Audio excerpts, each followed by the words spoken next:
Greetings, fellow Empyreans. I just wanted to I've got my my Zulria right here. Wanted to show her off and say hi to everybody, especially to the early people who are here, and people that didn't skip the intro of the videos. Either way, let's go ahead and keep going.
Greetings, fellow Empyreans. I am Ashtarothi, the voice of New Eden, reporting from the frontier. We are returning to the frontier today as the Eve Frontier Cycle 3 playtest, open access playtest, has now gone live yesterday as of this recording. I was hoping to try out the new WASD controller schema thingy, but that apparently is not, that ended on the 1st. I do have the video of like the reactions to it. Hold on. Zoe, can you say hi to people? Yes, there's the Zoe. Anyway, we do have the video of the reactions to it. We can watch if we want to, but I definitely wanted to jump into Eve Frontiers. I have actively not paid attention to kind of what's going on in Cycle 3 with Eve Frontiers. So I'm just going to jump in and see what I think, having known what I've known before about Eve Frontiers, and we'll see what we can figure out and what we can do, all right? So I did log in and make my character, but then I immediately logged back out. I think the WAS could make it to EVE Online. I don't think that WAS can make it to EVE Online itself due to bad tick rate, but I would allow the ability to manually set our trajectory. You can use WAS in EVE Online. That's absolutely there are manual, it's either arrow keys or WASD. I think I don't remember what it's bound to by default, but you can do trajectory adjustments via keyboard. It is a bit awkward because of the 1 second tick rate. It's very unresponsive, but it does exist. All right, let's go ahead and jump into this now. Also, there is, we did get news about the Winter Nexus today. I'm actually extremely excited about some of the stuff that is coming in the Winter Nexus as additional stuff. But we're going to cover that and the other thing. They also added access lists to freelancer jobs and lowered the cost of freelancer jobs. But we're going to cover all of that late, probably tomorrow. I would go squee if the camera allows first person and WASD would allow HOTAS support. I mean, yeah, it's one of those things I've been asked for a long time. That was loud. Yeah, but Frontier had the ability to make curved trajectories orbits without needing an object to orbit. Yeah, well, that has to do with the fact that the Eve Frontier's flight is much more physics oriented, broadly. I'm just saying, technically speaking, you can do WAS movement in Eve. Okay, so let's see. Refuel. Fuel is crucial for your survival in the frontier. Yeah, you guys can see everything. Great. So loot fuel from nearby wrecks to refuel your ship. How? Okay, so if I scroll out, yeah, now I get map mode. Did I mess something up?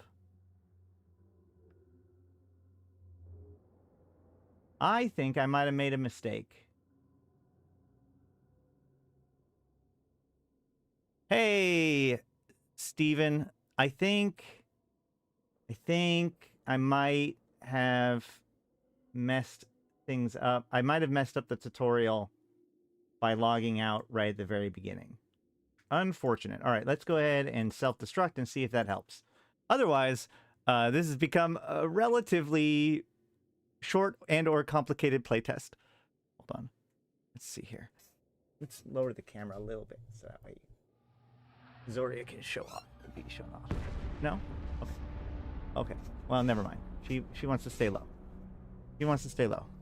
Oh, she is pulling down my shirt. Okay. Oh, the twitching. Oh my god. Is that necessary? Is that necessary? All right, server connection. Select reawakening location. I have one possibility. Oh no, I've got multiple possibilities. Hunting arc, research arc, mining arc.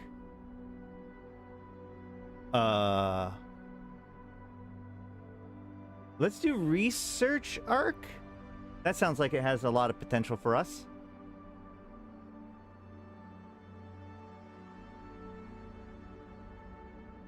To personal refuge or to new arc. Yeah, yeah, this is a quite a different EVE Online experience. I guess I should have changed that in the... Hold on, let me see if I can change that in the description. I guess technically it isn't EVE Online, it's EVE Frontiers. Let's see if that's a... Yeah, it is. Alright, now it's changed. Okay, so... Okay, this looks like it's right, so I'm just going to select that system. I might have accidentally just, like, canceled my own tutorial, which is unfortunate, but we will make do with what we got.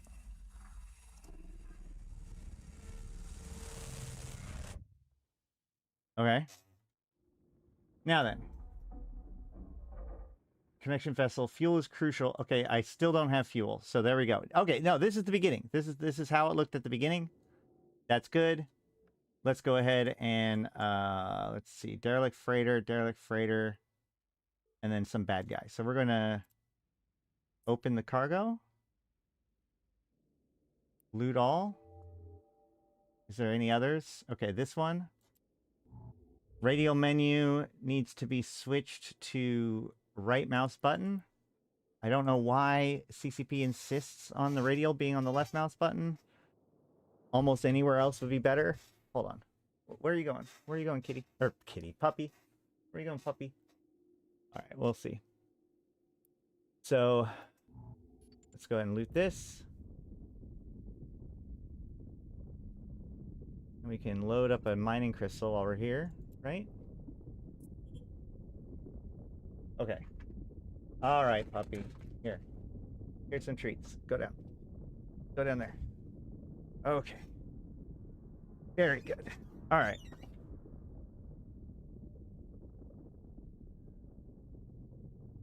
Time to build a field of printers.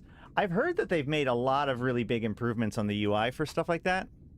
So hopefully we'll be able to check that out today. I do have kind of a hard stop at just under 4 hours from here today. So no big, no huge marathon today. But tomorrow, I think we'll be covering the history of Outer Ring excavations in association, and the history of the winter event, since that announcement just got made. And we'll be looking at there are some new sites available. Oh no, my computer monitor is messing up.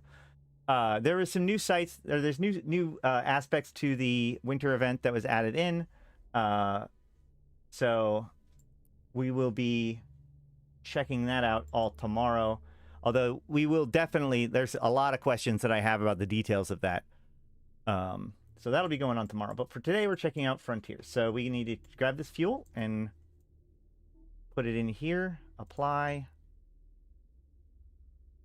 Yeah, this is... All right, hold on. Let me see. Move myself over a little bit so that way you can see that clearer. Great. Great. Okay. Fuel is crucial to your survival. Loot fuel. You'll need minerals, common ore. Search the wrecks or loot or asteroids to mine within your system. I've gotten 25 ore, but I'm assuming... Well, that's an enemy. So let's go ahead and hit F3, they said. So here's the map. So I need common ore. Common ore would be in... Oh boy, I'm trying to remember all of the details. Asteroid cluster? Let's try that.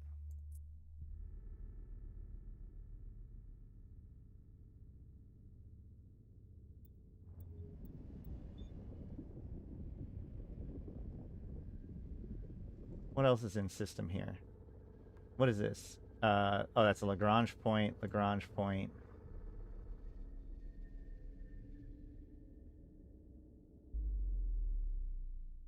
Whoa. Here we go. Natural asteroid cluster, carbon rock, Lagrange point. What is this? Installation wreckage, convoy debris? Convoy debris, if I remember correctly, are really good.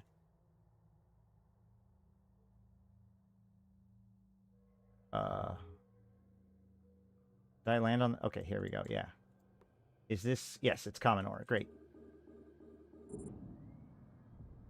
So unlike EVE Online, the game works in like a much more physics-oriented. So like as I turn, or whatever, and like everything's a little bit more responsive than in EVE Online.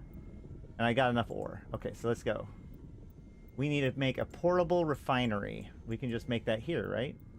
So build menu, B, portable refinery.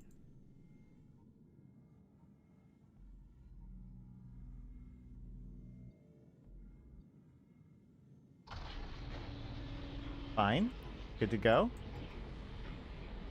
Now I need to make D1 fuel. Okay.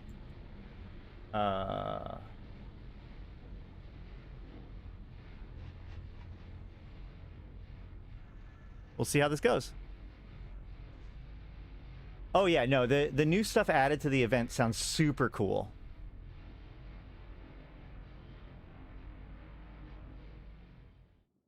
Okay. So if we open up the refinery, which, oh, we got to leave the build menu. We open up, no, if we open up the refinery, interact. It's full screen. Let's fix that. Can we fix that? Can we fix that? No, we can't. This has to be full screen. Okay. Cool. Common ore? Okay, carbonous ore gives me some water. So let's go ahead and do that. Deliver it. Now I've got the water. We've got to take out the rest of the ore. Right? Now I can put in water. I have 100. I need 600. So, okay. Common ore isn't going to give me any water. Metal-rich ore isn't going to give me any water. Okay. Whale.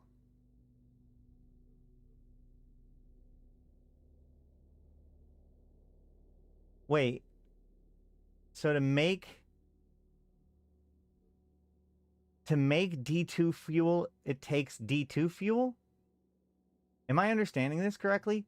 So for 200 fuel, I can make fuel. One fuel. For every 200 D2 fuel, oh, I get salt. I get salt. Got it. Okay.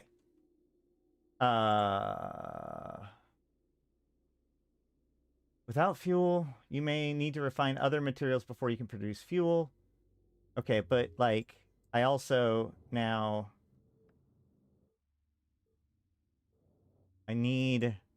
My inventory is full now. Okay.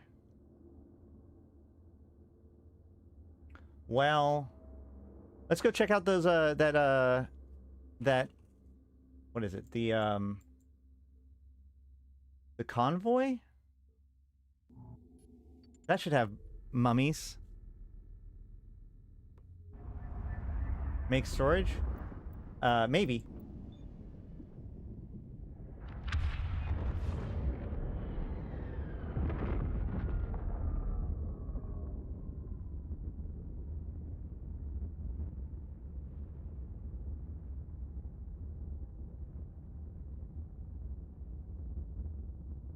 We can get 10, we could get 10 units from that.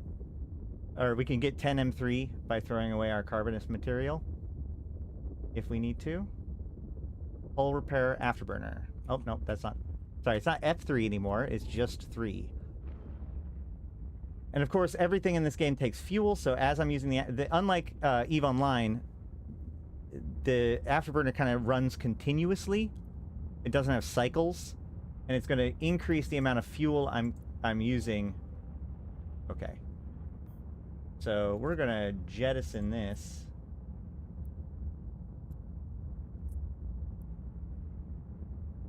And then scoop up this.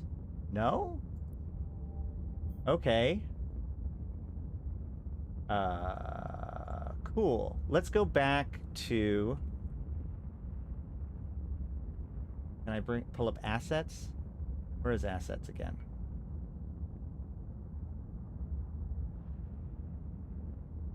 Logs and messages, settings, channel, mission hub. Mission hub. That might be personal assets. There we go. Uh-oh. Well, that's not great. I thought... Okay.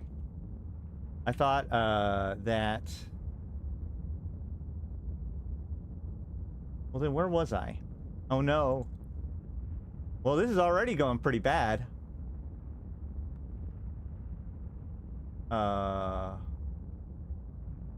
No, that's not that one.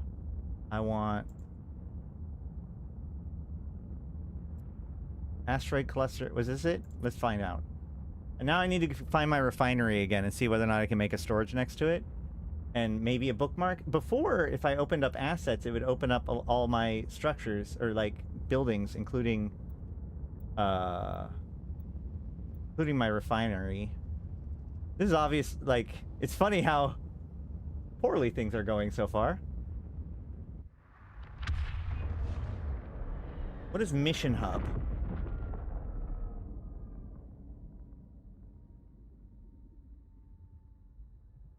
Kill an NPC, join a tribe, complete in-game tutorial. Alright, cool. Yay, I found my refinery. Okay, great. Oh, okay, I've got a doorbell. Hold on a second.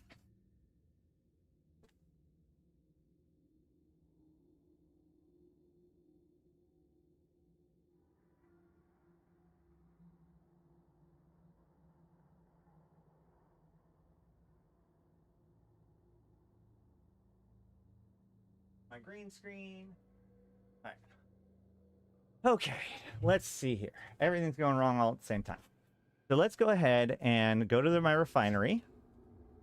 And we're going to refine all of the ore that we have and see whether or not that actually... It could be like EVE Online where assets don't track immediately. But something tells me... The refine... Oh, yep, that's exactly what it was. That's exactly what that was. Maybe, I don't know.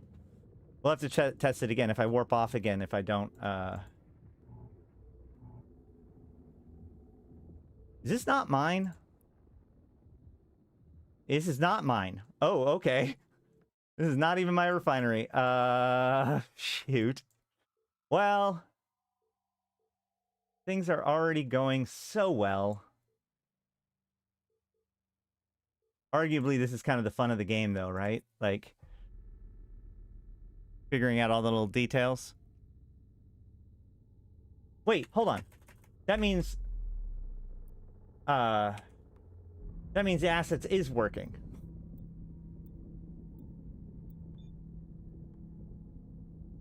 So now I can just warp to it from here. Okay.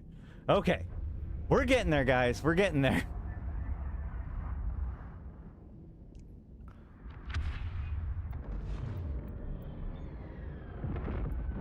Feels like warping is very fast now. I don't know if it was always that fast. All right, let's see. Common ore. Okay, so input volume. Well, we'll see. Deliver. Okay, yeah. That cleared up a lot of room just by itself. And then metal rich ore. They got the... Oh, shoot. Nope. Yeah. Okay, that didn't actually free up that much room. Metal rich ore. I can do that once. It looks like the output volume is basically the same as the input volume. So we could just throw the common ore in here.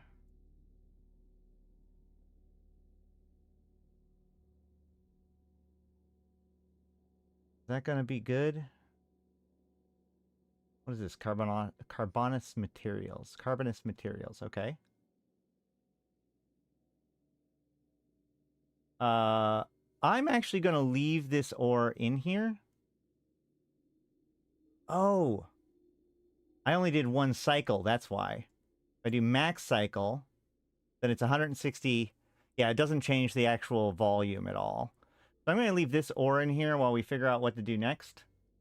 Because I need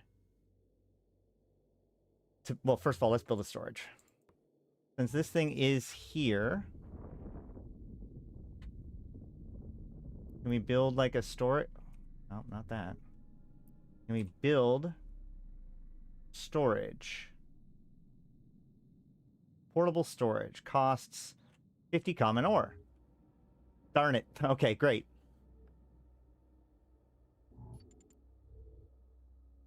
So we will pull the ore out of here. We will go and build us a portable storage. Where's the other store? Where's the... Wait, where's the printer? There it is. Let's go ahead and grab...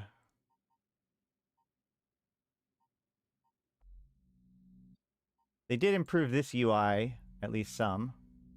Although... Oh. Okay. I have a radius.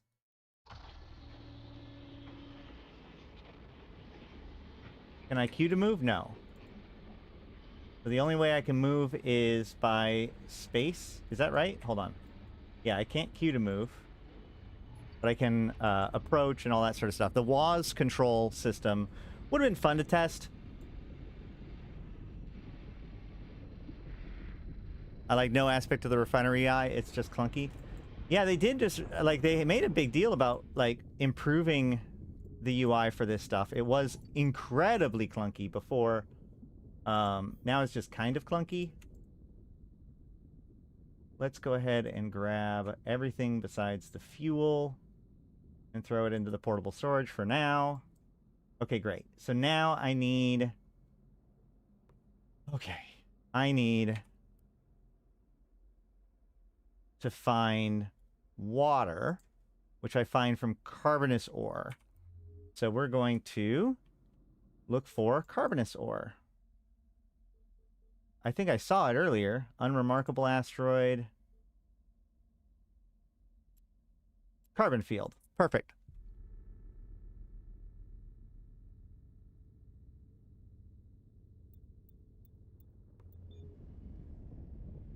They made moving stuff around your base easier. No need to exit out of the screen. Well, that's good.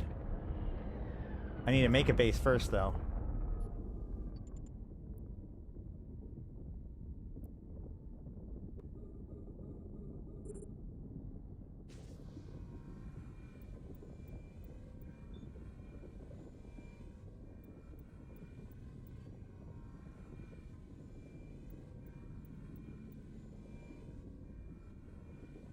Also, remember this is nullsec, so at any given time somebody might just show up and end my entire career.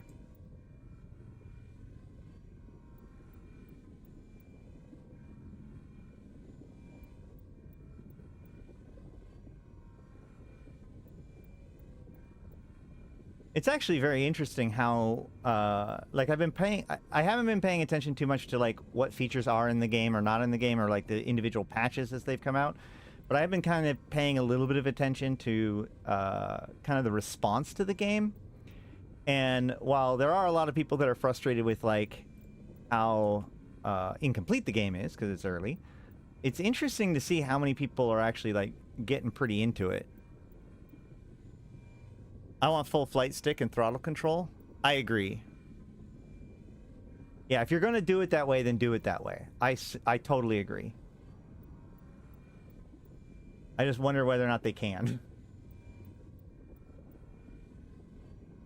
Personal assets is H.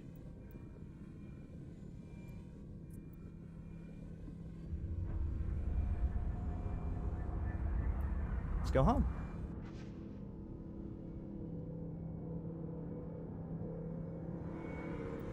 Turning a mummified clone into water is kind of metal. Yeah, that's true.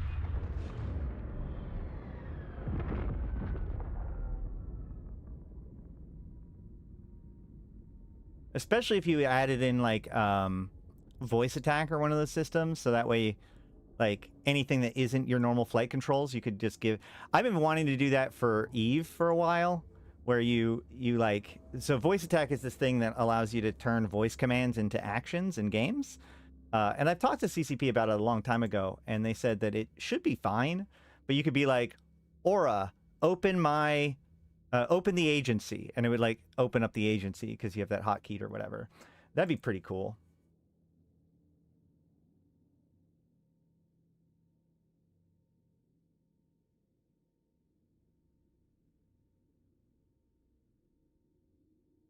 Connection to vessel stable. Detail on clone loss unknown. Okay, yeah.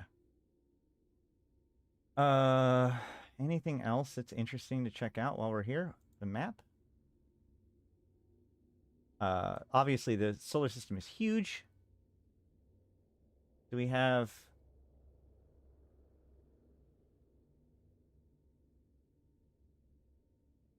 I have no jump range. Isn't there, like, ways of, filtering the map? Oh, here we go.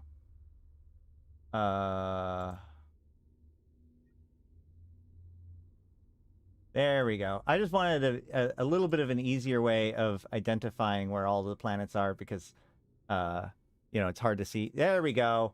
That's a lot of star systems, guys. So we can see, like, in the center of the cluster here, this is where the 3 black holes are. And remember, like, even the star systems themselves follow the physics of the rules of the universe. So, like, these star systems are actually moving in relationship to each other, on top of everything else. So that's pretty cool.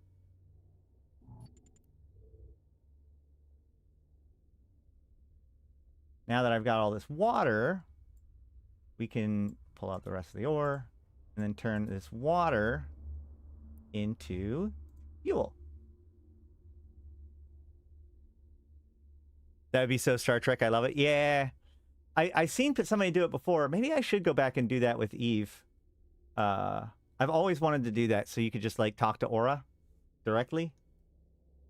Because, like, with voice attack, you need to have, like, a trigger command that lets it know that it's a command. So you just if you just make your trigger command Aura, then you can be like, Aura, open my inventory, you know, or whatever. And anything that is a hotkey, like an individual action, can be tied to that. You obviously don't ruin it for everybody and try to automate anything with it, but just like they just made, I just saw, speaking of which, very relatedly, they just made it so that you can't do slash commands in Eve anymore, which is, like, very, very old and has been in the game for forever. It's a artifact of a bygone era. But I guess people were using it to activate a bunch of modules at once, and so they got rid of it. And luckily, somebody's pointing out, like, slash open overview was, like, a very common ability for people, and you can actually hotkey that now. So that's not that big of a problem. Okay, great. I need to build a refuge. How do I build a refuge? I need metal-rich ore. Okay, great. I don't know how they expected me to do all this without making me build a storage area first.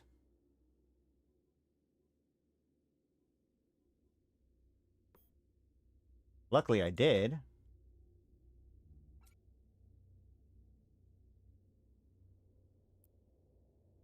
How long do portable storages last for?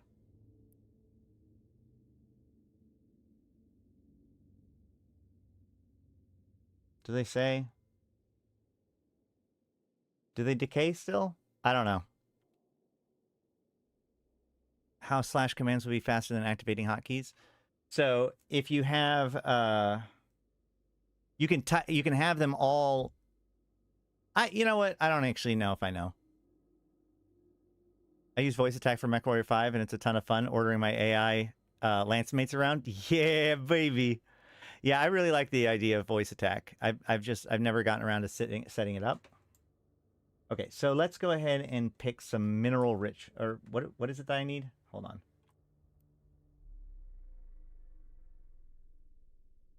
Metal rich, right. So there are 4 objects here. Lagrange, planet. Other Lagrange. Okay, so that's not it. Carbon field, that's not it. That's not it. Ferrous cluster? Yeah, that's it. Ferrous is metal. Ferrous means metal. Just wasn't fun. Played from the start of alpha. Slow mining rates. No gate-to-gate travel for starting regions. Spent time doing things that are not fun. Maybe they'll improve it. Hope so. Yeah, I mean, it is one of those things that, like, if you find this, like, slow buildup of your territory in space fun, then by all means, it's going to be great for you. If you do not find a bunch of mining and stuff fun, then no, it's not going to be very fun for you. That's true. It's a very different... As I've said before, like, EVE Online is a game about humans being bad to humans. It is a space politics game, more or less. Like, because it's economy, politics, how these different things relate to each other. And in EVE, there is all of the infrastructure that you already need, because the empires already exist. And so you live within this larger context of an established universe. Whereas the Frontiers really is like a space colonization game. You know, you are building up from nothing in order to kind of create your own little space in the black. And, you know, those are two different games.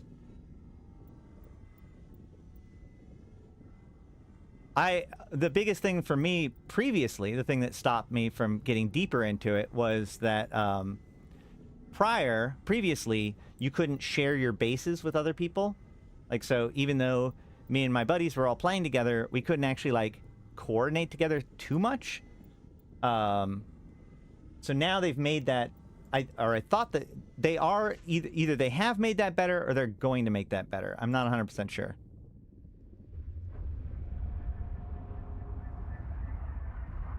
I think they're going to struggle with introducing many different paths or professions in Frontiers, as they have excelled with it in EVE Online. Maybe.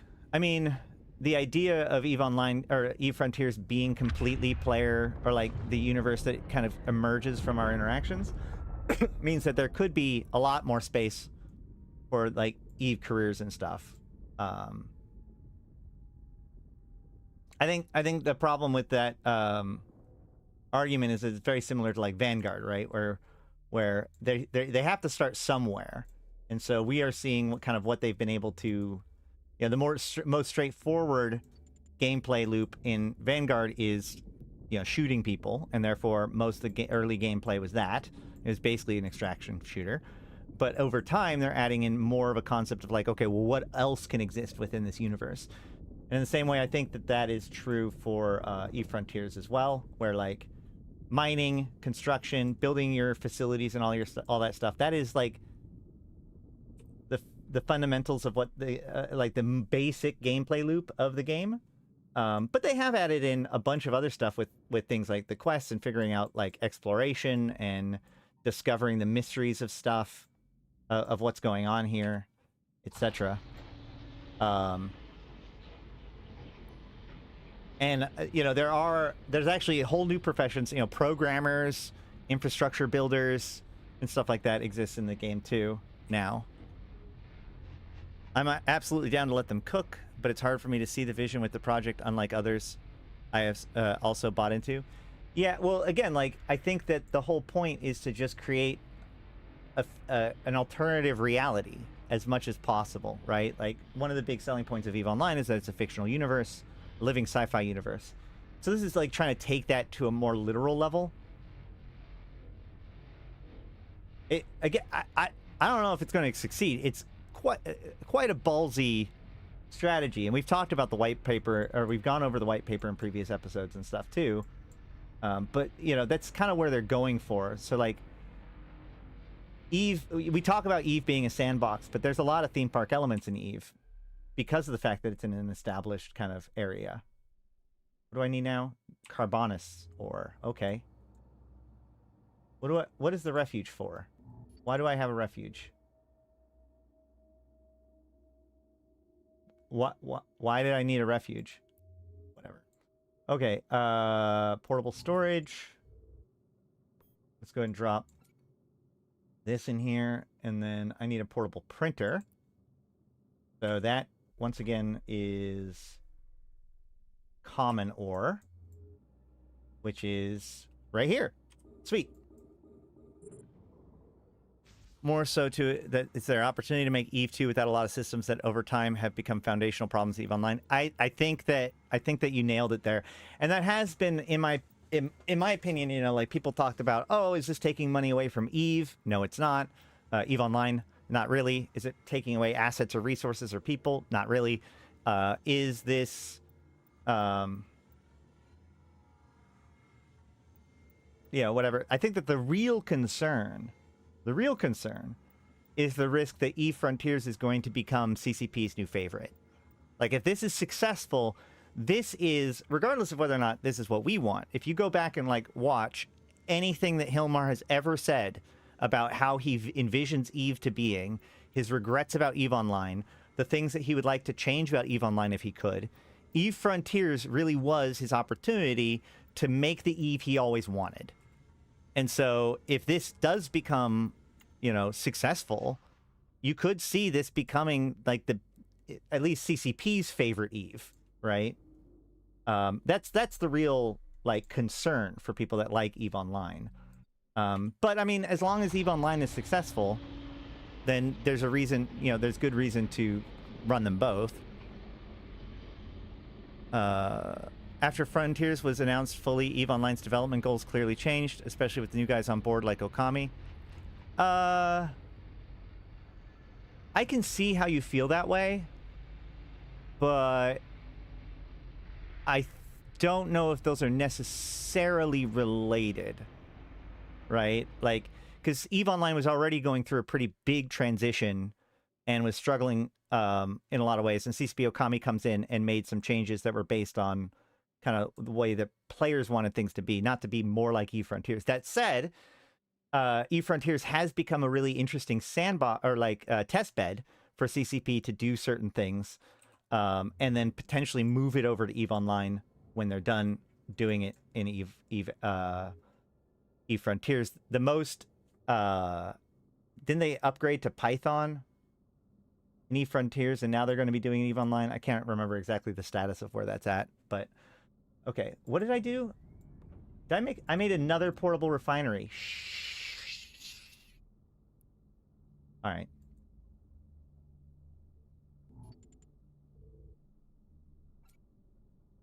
I needed a portable printer. And that takes carbonous ore. Wait, no. Yeah, I need a portable printer, and that takes carbonous ore, not common ore. Okay, let's put even more stuff in the storage.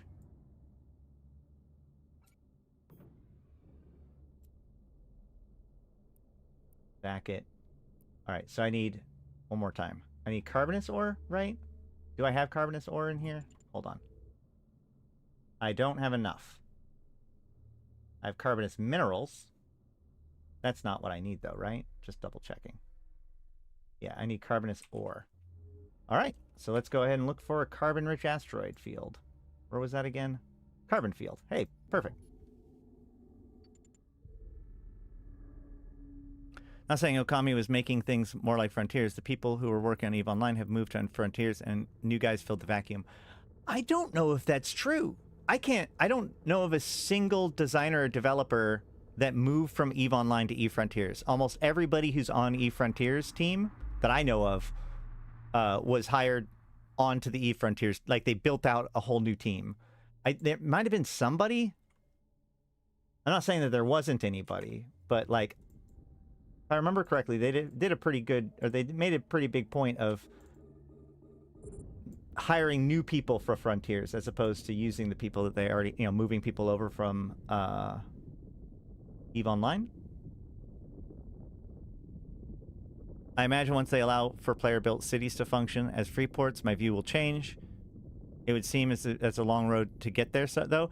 Well, more stuff involving, like, opening up the territory, or, like, your homes and stuff is definitely supposed to happen in this cycle. Actually, that's a good point. Hold on. While this is doing this mining, we can pull up...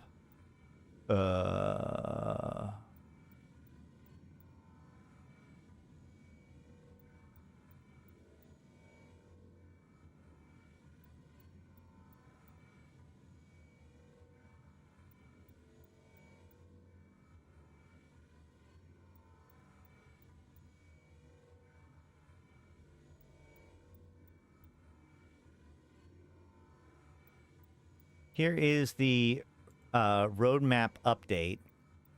So in cycle 3, so cycle 4 is supposed to start this year, or this month, or next, well, yeah, this month, because it's now December. So this is probably like towards the end of the cycle, which is doing the free play test, which makes sense. Coming in cycle 3, creative base building, endless industry, control after death, which we saw the control after death in the fact that I was able to like pick where I went.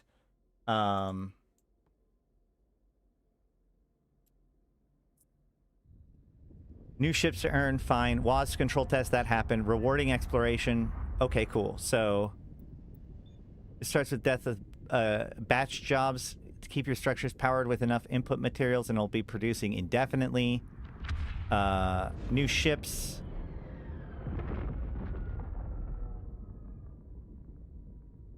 WAS control test.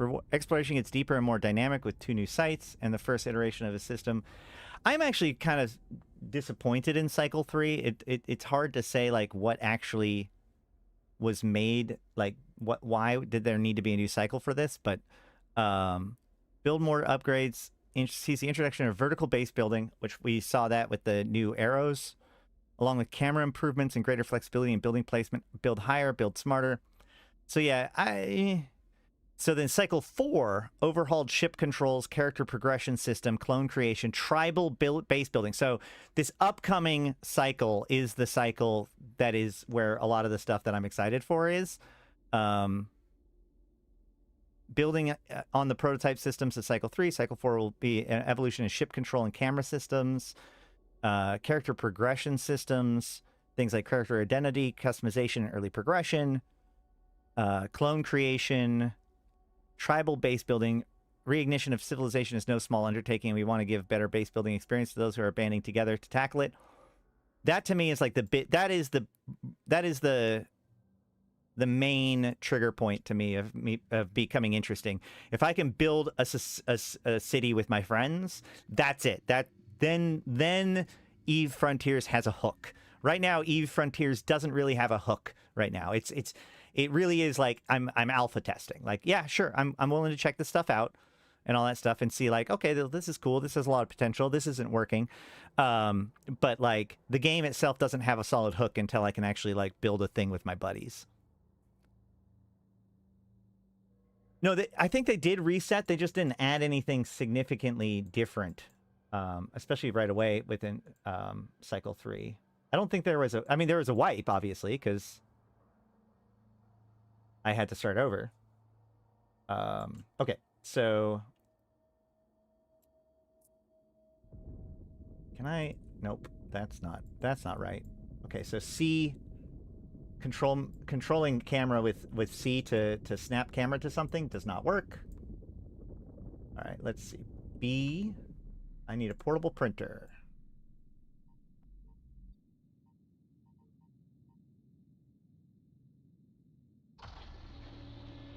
Continue. You'll need a jump engine to reach a solar system. Manufacture one to unlock interstellar travel. Okie dokie. Like, yeah, they didn't... Wait, like, your character is in the same place in the same ship? Because I played Cycle 2, right? I had to start a new character.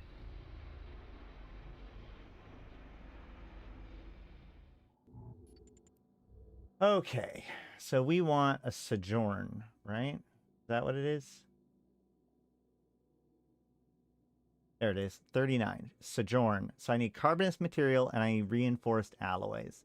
And I get reinforced alloys from silicate materials and metal-rich minerals. Okay. Can I do this? What happens? Oh, okay. So I can switch between my structures at the top here. Portable refinery. Wait. But my portable storage is not one of them. Okay. Well, that's not as useful. I guess I can have... Oh, wait. Okay. So I can have them up at the same time. No, I can't. Can I...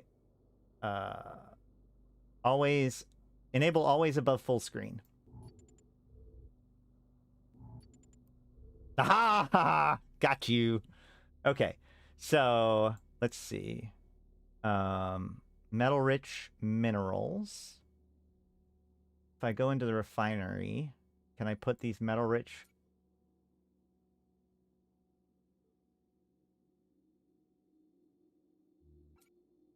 Max it out. Portable storage is the top down of the inventory. Oh, okay. So I don't have to have this. I can just go like this. Got it. Cool. Okay. So then I can just do things directly in and out of the portable storage. That is actually pretty nice. What isn't nice, though, is that right now I am in nullsec in a random place, and I have no way of knowing if somebody is blowing me up. But, you know, whatever. That's cool.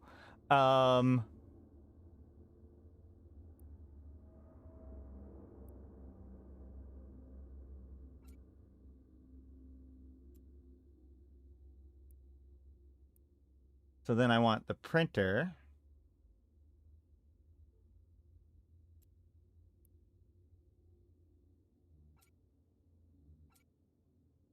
And what is this? Silicate materials? Where did this come from? More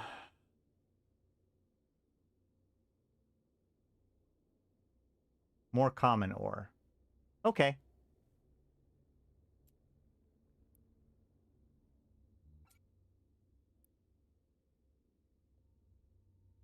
While we do that, while that cooks for a little bit, I'm going to mine some more ore. I did. No, I'm telling you right. Oh, I didn't. You're saying you don't think I played it all during cycle 2? I thought for sure I did.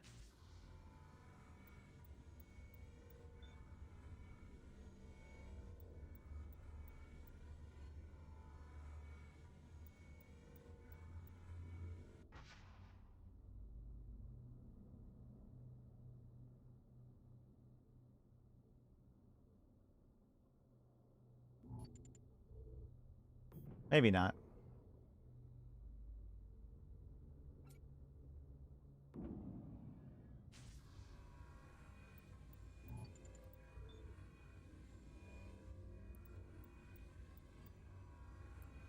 Portable refinery. Let's go ahead and deposit that into the storage. And then pull out the excess here. And then I guess I can put in some more common ore. Start that up. Now,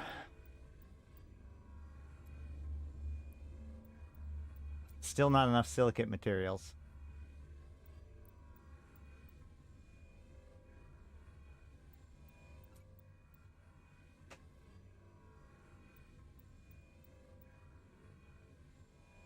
Metal-rich ore also comes with silicate materials. But carbonous ore does not. Salvage materials doesn't... Yep, okay. So I just need more common... Common ore comes with more silicate material. So this is the correct answer.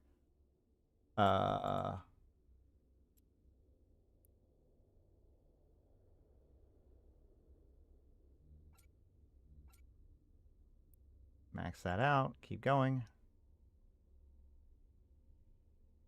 And I can also take these things and put them in portable storage. I can also put fuel in there. Close this. Start mining again. I'm starting to get the hang of this, I think. I wish this stayed saved which window was open.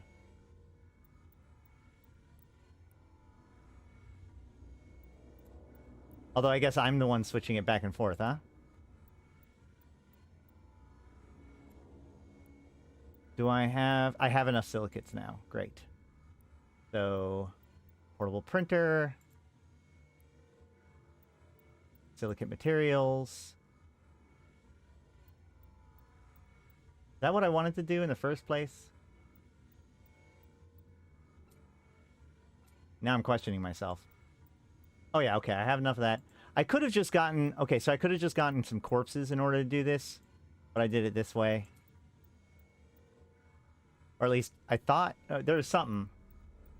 There's something I could have refined for this. But now I've got more. Is there a way to automatically scoop the inventory back? Or do I have to drag it back every time? Alright, so we're going to go with that and that. We're going to make one sojourn. And then we're going to go to the refinery.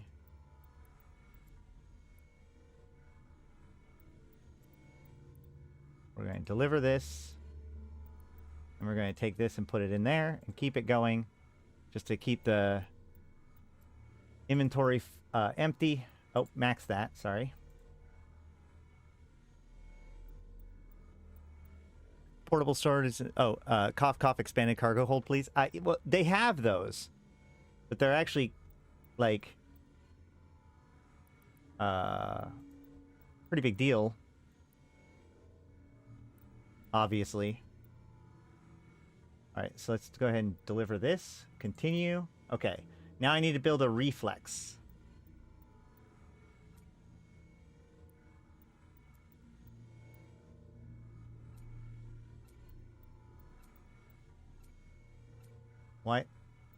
Why can't I take this stuff out of here? Wait. Okay. Why didn't it work the first 20 times I did it?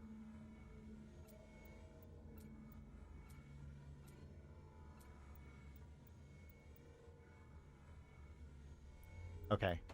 Let's close that again. Open it up. See if that helps. Portable storage. Why?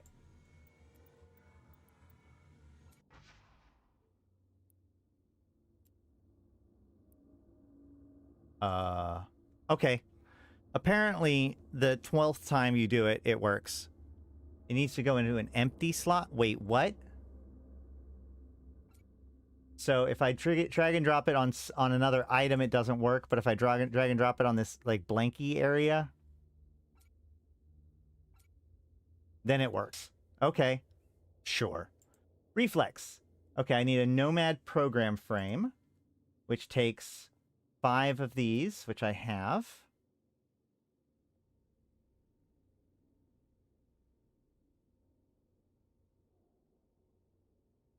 And portable refinery.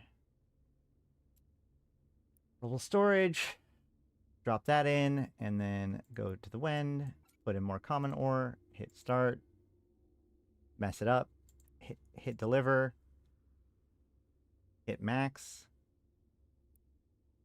hit start, close this up, start mining again. Running low on I'm half done with fuel, but I've got more fuel. That's fine. Printer. Back to portable storage. Deliver. Cool. And this goes here. I go back to the reflex. I need more reinforced alloys now, so I guess it's good that I didn't just make only barely enough. I still need to make more. Which, if we remember correctly, yeah, that's silicate minerals rather. Which the refinery should still have more of right now. Yes. Portable storage. Drop this in there. Take that, drop that in there, hit start. Once again, not max it out. Hit deliver. Max it out. There we go. Go back to storage. This still feels clunky. Like, there's no good reason why these can't all be the same window. Or, like, I should be able to see the different pieces all together. Like, I shouldn't have to keep switching. over and over again. I keep switching between which thing I'm interacting with. I'm switching which inventory it is. It's very cumbersome. Especially since I feel like I'm just playing UI. You know, at least when you're playing like Satisfactory, you're having to physically move between everything. There's kind of a gameplay to setting everything up. Here it just feels like I'm fighting with the UI a little bit. But either way, let's see. We want this. We need more metal-rich minerals, right? Okay. And then the refinery.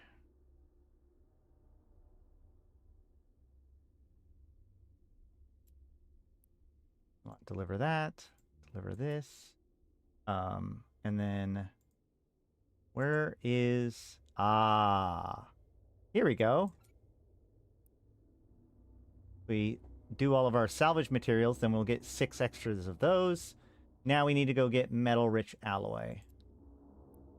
Right? This is full. So... grab those. Go to metal-rich. Or I want to drop all my stuff.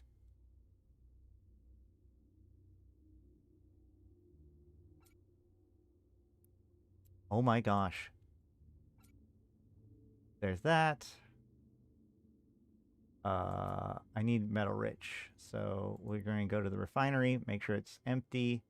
It is. My inventory is empty. It isn't. Well, that worked while dropping it on top of something else. Whatever.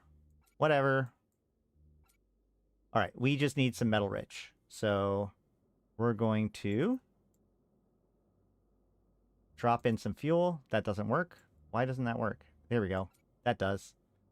And let's find some metal-rich. Ferrous cluster. Perfect.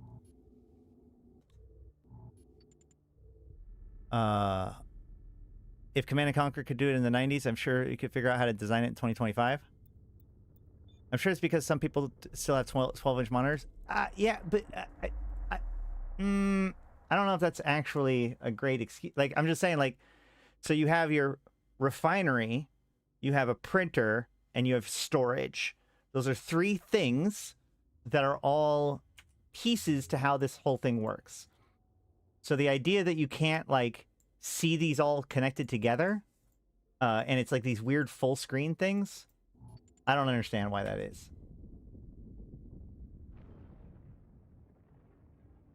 And it just kind of plays into the fact that there's probably a lot of wasted space in there, too.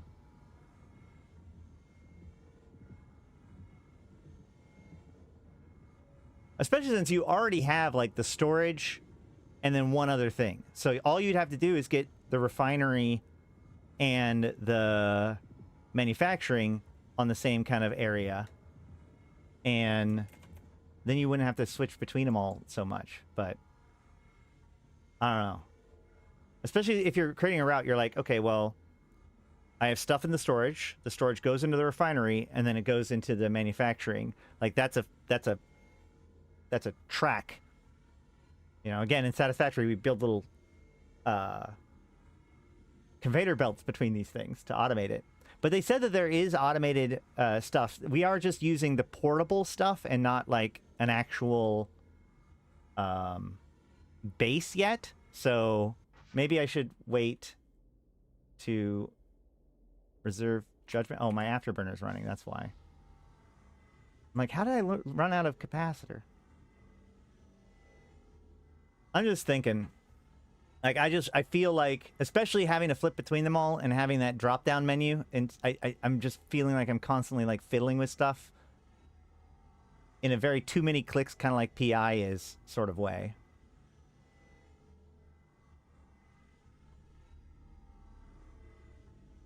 Just trying to give some feedback. Also, if you didn't know that you could open up your personal assets to go to find a place again, how were you going to do that?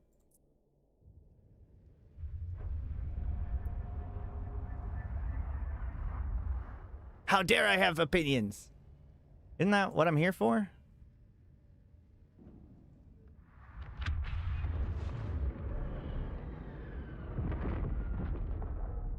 See, I thought that's why you guys listen to me. Because I have opinions. Okay. We need...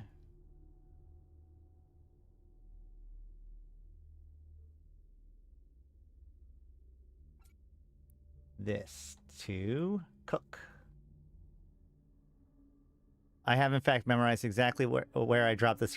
Well, that doesn't matter. It does not matter if you've memorized it. You still can't warp to it unless you know how. Like, remember, so, like, here's the kicker here, right? Like, if somebody was to mine out these asteroids, this site would go away. And then you literally couldn't warp back to this place.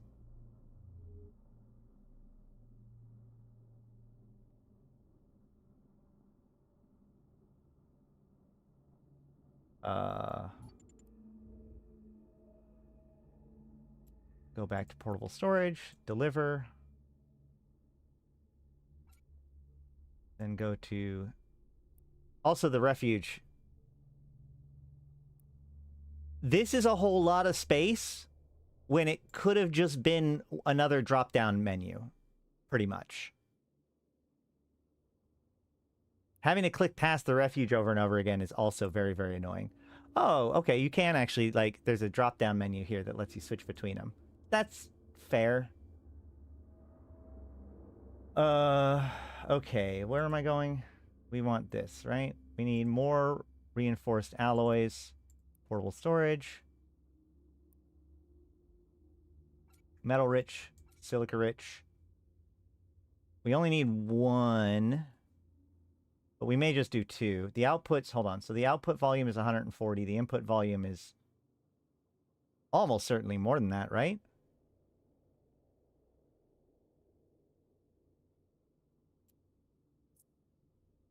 Why doesn't it show the input volume? The volume is 1M3, so that's... yeah, that's a lot smaller. So let's go ahead and...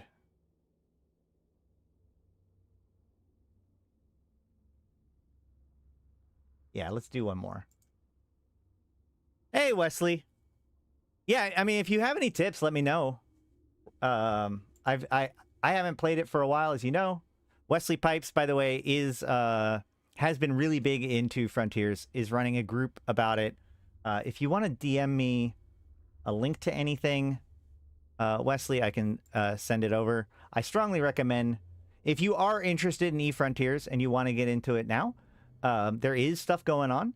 And Wesley Pipes is one of those guys that have actually been working to figure this stuff out, including like how to run an organization and that sort of stuff in this world. And they've been doing like group ops and stuff like that. It is pretty cool. So you can hook up with him to get, if you are interested in diving into that. Yeah, if it were me, I'd have a Command and Conquer menu on the right so you can just click all your available structures with icons. Oh, man, yeah, that'd be so cool. Like, even if there was just, like, little icons here for stuff. I know that I'm sure that they're trying to make it so that it's extensible, right? Like, these are the things here, but these are also going to work for other structures, too. But I don't know, man. This feels so clunky.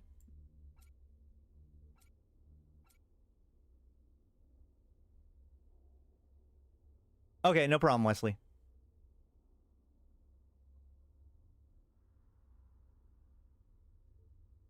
So the reflex is being built.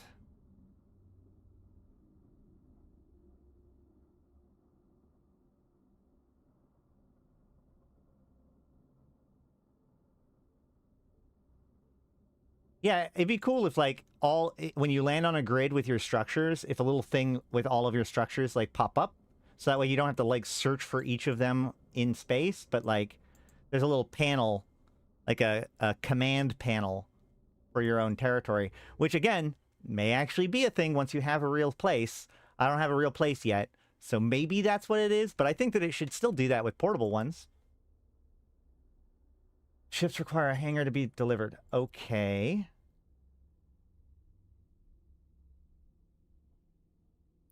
What? Do I have to go to the refuge? Ah, here we go.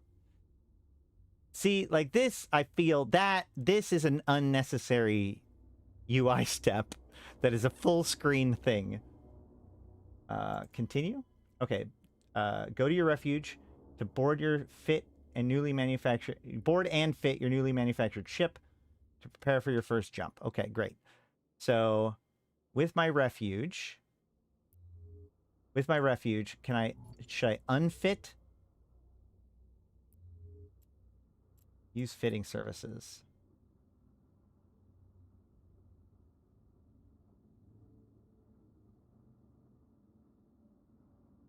Can I just do this?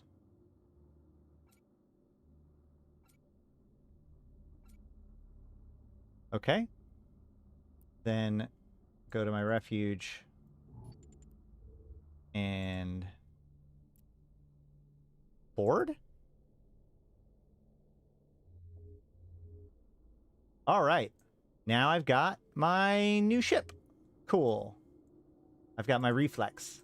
Okay, so now I need the small cutting laser. Wait a minute. Hold on. Where's... Shoot. I just realized something. Where'd my other ship go? Wait. Where'd my other ship go?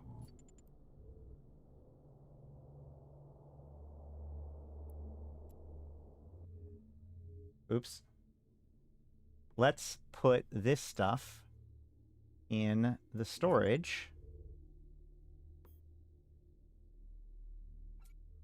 before transferring to the reflex.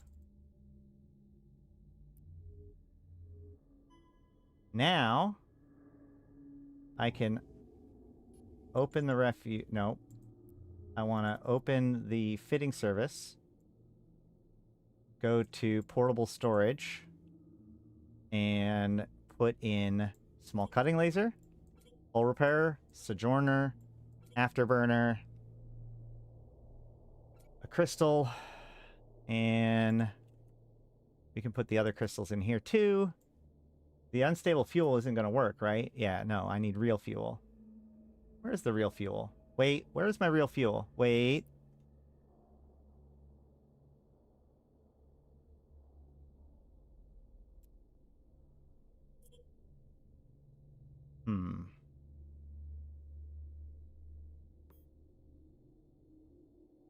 Did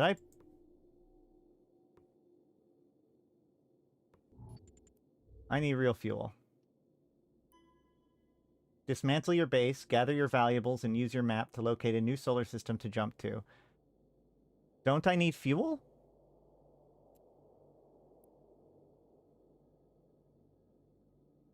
What did I do? Did I,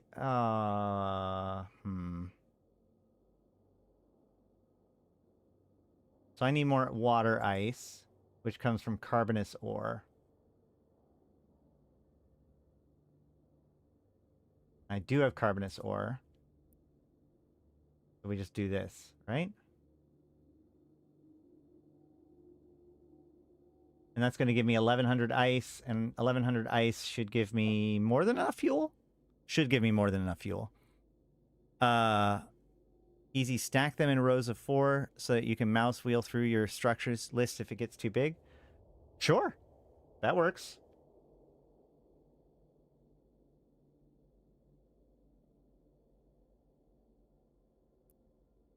I think that one of the big problems is that they want this to be like incredibly flexible, and you know, so like the fact that it's this way is not a coincidence, but it's just like this particular item. But then like in the future, people can build different kinds of structures that work different kind of ways. Although in like the system needs to be able to work with whatever kind of structure people come up with. I think that's theoretically the reason why it's this way, but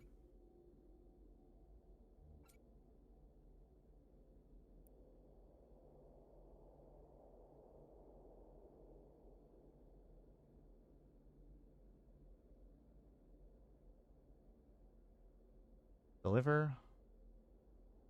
All right, now I have 300 fuel.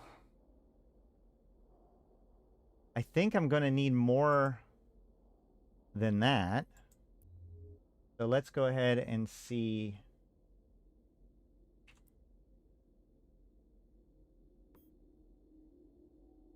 Yeah, I'm definitely going to need more than that. Let's go get more carbon, right? Okay, I guess we can't fuel directly from the portable storage? Yes. Okay, great. Let's go get more carbon. Where was the carbon one? That's ferrous. That's just a planet. Carbon. I want... Wait. It's carbon, right? That's the one I want?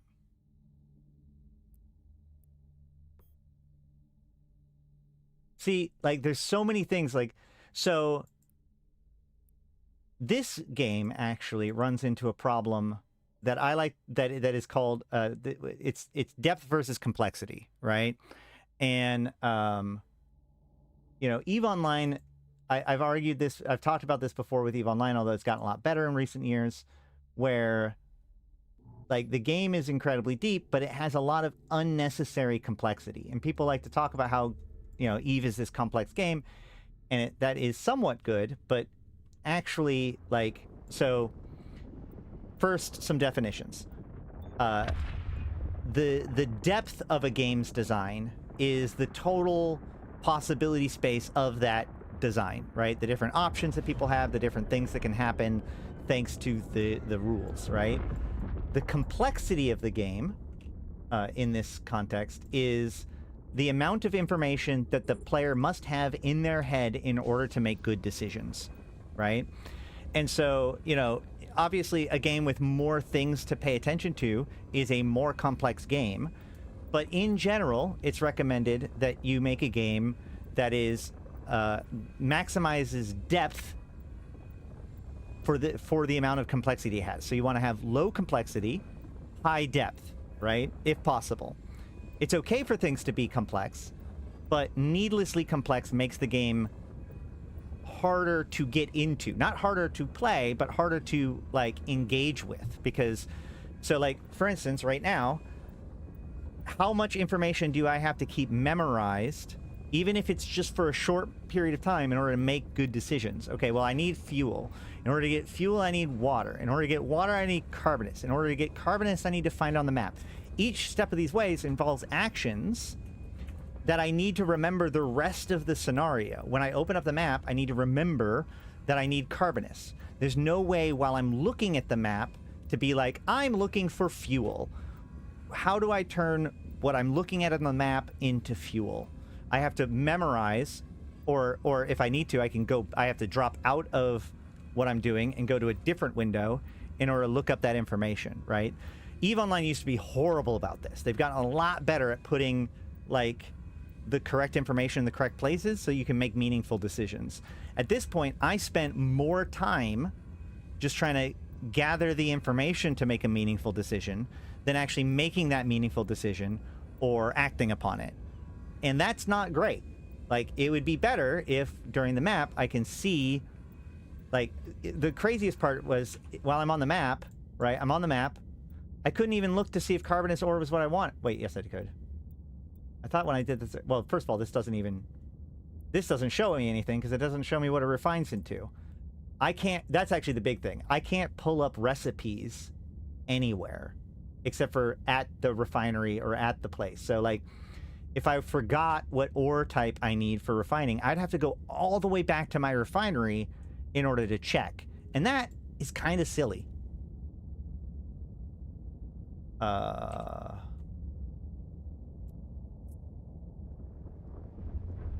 shouldn't have to go back to my refinery to figure out what I need in order to refine. I should just be able to look up that recipe within the game, or like within, like, at where I'm at.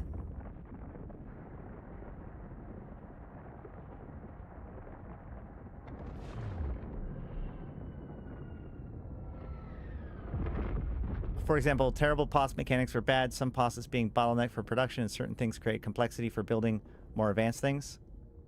Right, yeah, because you had to, like, You had to have the exact numbers of a bunch of stuff and put them in the correct places. You had to know things the correct way, and it wasn't very clear if things were wrong, what was wrong, and how to fix it.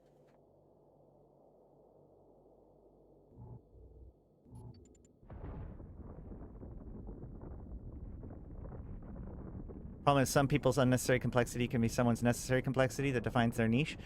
What I'm saying is that the UI hiding information from you, not having the fact that the UI does not provide you the information that you need to make the decision when you're making the decision is, in my opinion, bad.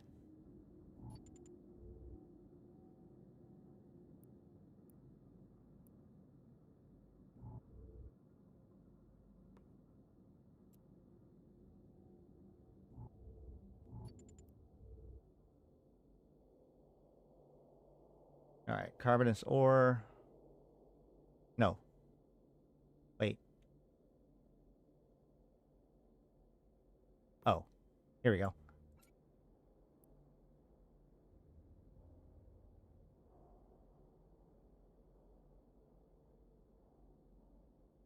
Now, they're saying to pack up my stuff, but I'm definitely not going to be able to carry all my stuff with me. So I'm just going to probably have to leave a whole bunch of ore behind, right? I think? Probably.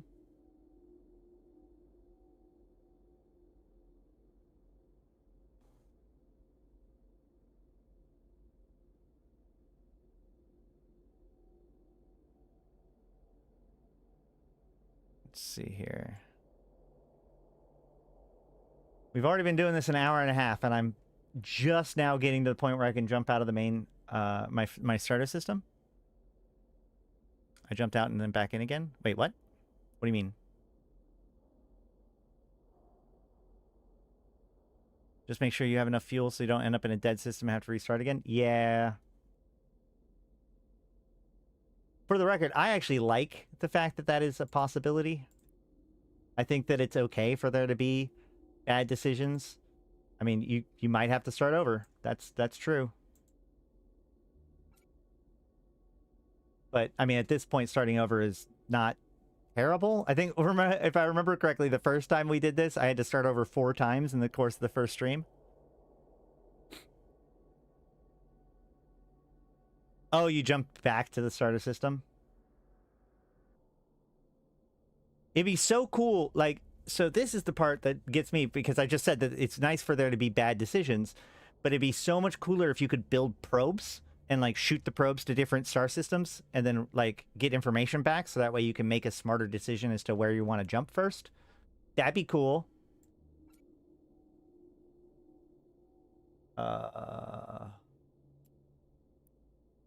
What just happened? There it is. Wait. Did that really only give me... Oh.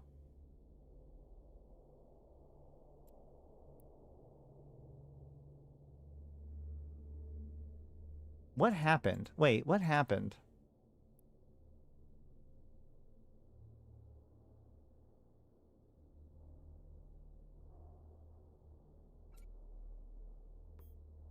What? Didn't I... Did I just go mine the wrong ore? Is that what happened? Or did I...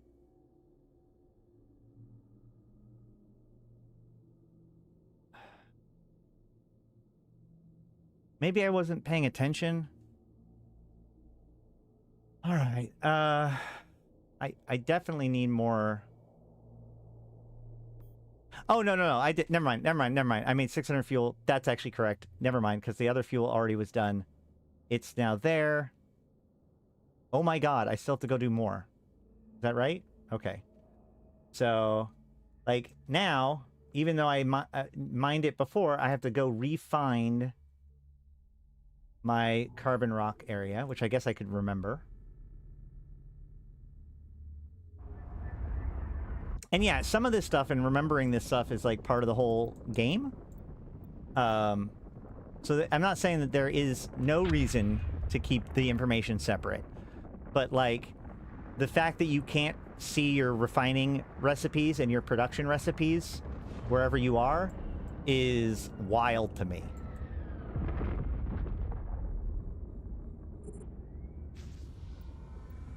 Reflex hold over 2,000 fuel.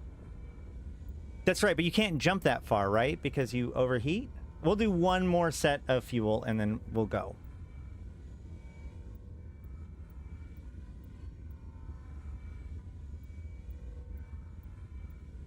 I like this more than H&H style approach, where they dump you somewhere in the universe. What is H&H? The way they had it early on was better IMO, made the jump out of the starter system on a one-way trip. Back when you had to use the key to the gate. Yeah, I did really like the whole, like, building the key. But then I understand that, like, teaching people that your primary way of getting around is your jump drive as opposed to using stargates, I think is probably a pretty important lesson. Haven and Earth. Oh, okay. I've never tried that one.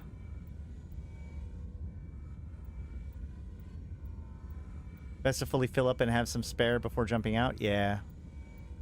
And take a bunch of common. Okay. You spawn somewhere in the wilderness where you make a character?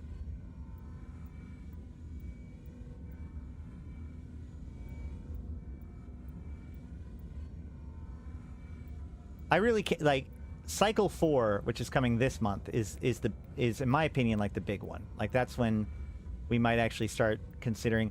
But I mean, like, part of the problem is that as fun as Frontiers is that, like, you know, we do stuff in EVE Online, and there's a lot of really exciting stuff going on in EVE Online right now. So it's almost like, why would me and my friends put a bunch of time into Frontiers, time that we know for a fact will be completely wiped out, when there's so much to do in EVE Online, right? The winter event is going to be really fun, I think.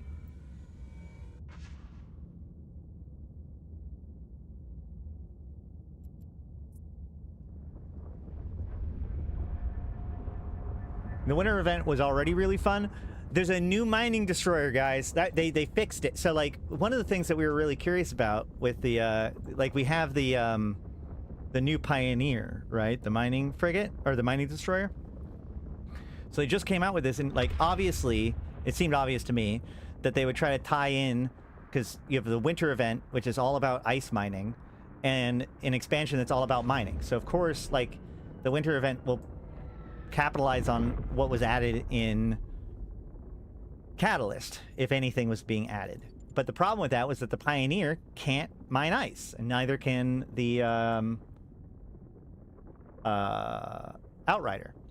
But now they're going to be coming out with a new one, a new mining destroyer, Tech 2 mining destroyer for ice. So basically a destroyer version of the Endurance, which that seems pretty cool. But the weird thing about this is, like, you have to do the track. Like, it's going to be the final reward of the track. We'll be covering all this stuff tomorrow in subsequent days. But, like, so the idea is that you do the track, and the final reward is the ice mining destroyer. But the track is presumably going to be the basic activities, including ice mining. So it's going to be kind of weird that way. I wonder if, so in historically, they have given all players in the login track a expert system to allow them to mine or use an endurance during that time. And I was wondering whether or not they're going to do that this year, given everything that got added. But I think that they still have to, right? In order to let people do the ice mining. Is it confirmed to be a T2? I mean, it looks exactly like the Outrider. So I don't... Let me go look.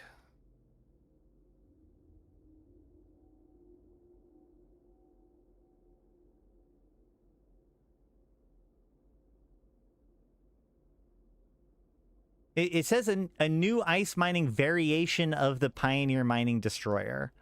So, a mining destroyer first introduced with Pioneer that came with Catalyst expansion is perfect. Yeah. So, I mean, no, it doesn't explicitly say this is a Tech 2 ship, but it's the verbiage that pretty much always means it's a Tech 2 ship.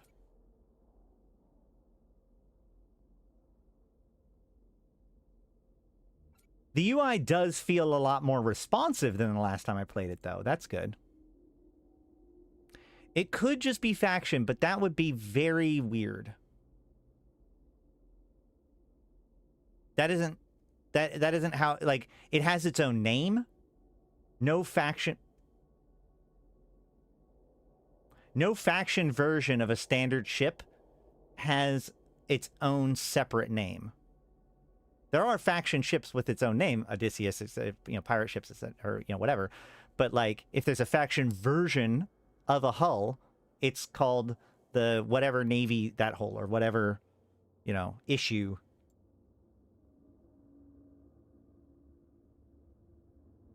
Okay. So let's start packing up and figuring out where we're going. Put this last fuel in here. Almost full. That's fine. I want how much carbon? One common. 100 common. Okay.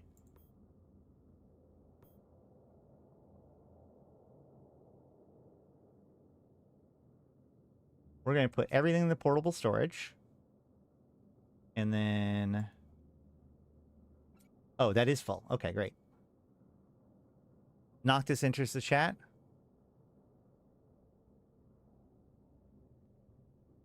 So you're suggesting it could be a special edition ship.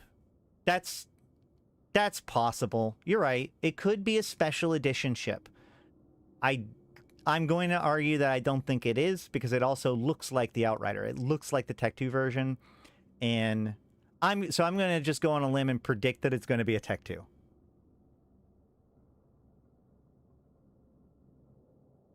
Need 50 per structure, 100. Okay. I need common, right? 100 common. We're going to take the fossilized. We're going to take...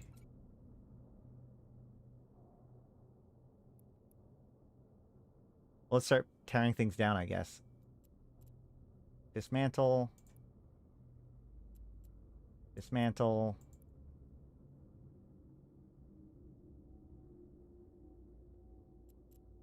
Dismantle. Okay. So there's that. Oh, never mind. It left cargo containers. It says dismantle into cargo hold. And then it... Or does it? Hold on, actually.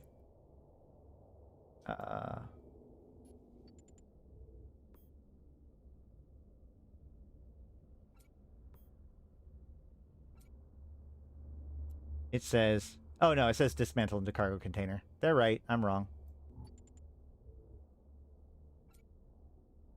Okay, so now, let's see.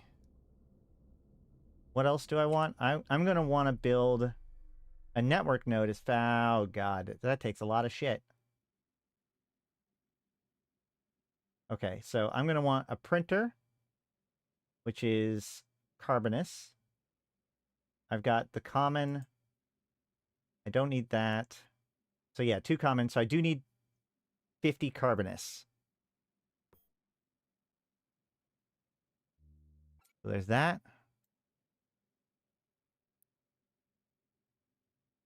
And what do I fill the rest of it with? I don't need Carbonus minerals.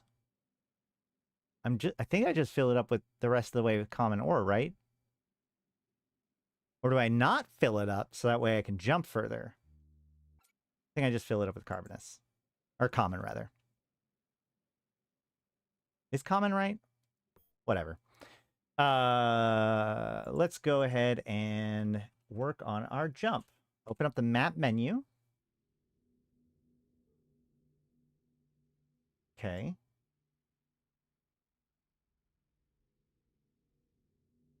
Jump range.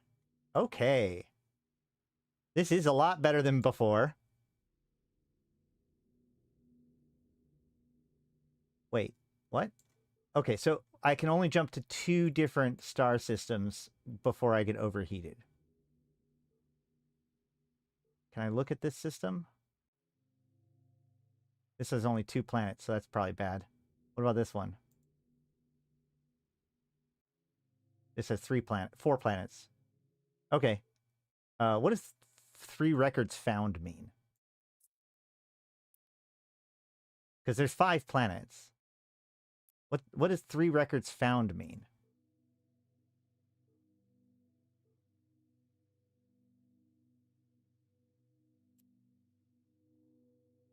I don't know. But let's jump.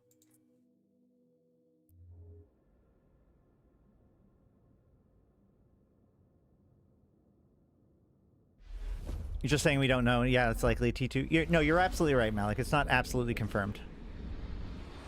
And the fact that they keep stressing this is the only way to get it actually does lend to your point. Because if it was just Tech 2, why wouldn't people just invent it?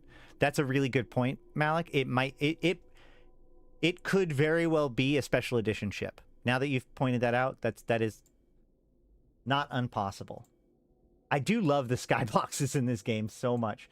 Build a network node. I can't build a network. What are you talking about, build a network node? I don't have any of these things. Okay, whatever. We're going to find what kind of things are here. Am I screwed? Because we need, what do we need for fuel again? We need carbonus, right? Oh wow, there's lots of stuff around here. Potentially. Ruined bombardment cannon. 10 objects. Oof. Those are mostly moons, though. 3 objects. Murky outer field. See if I die.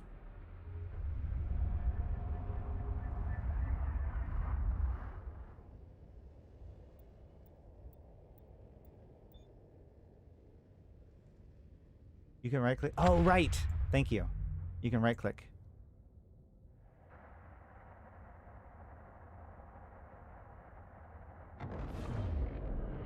What is this? Solidifying core. Oh, this is actually like one of the interesting things, right? Oh, I can check it out. Wait, so if you go to industry and then, oh, these are all the processes. Okay. It's a little bit better than I thought it was. You can go to the industry, you can go to show info or like info on the different things, and these are the different. It's very confusing because it's using the old Eve system. But so like these are the different ways. That's why. Hold on. That's why like this common ore has 3, because there's 3 different ways of refining it, right? It doesn't say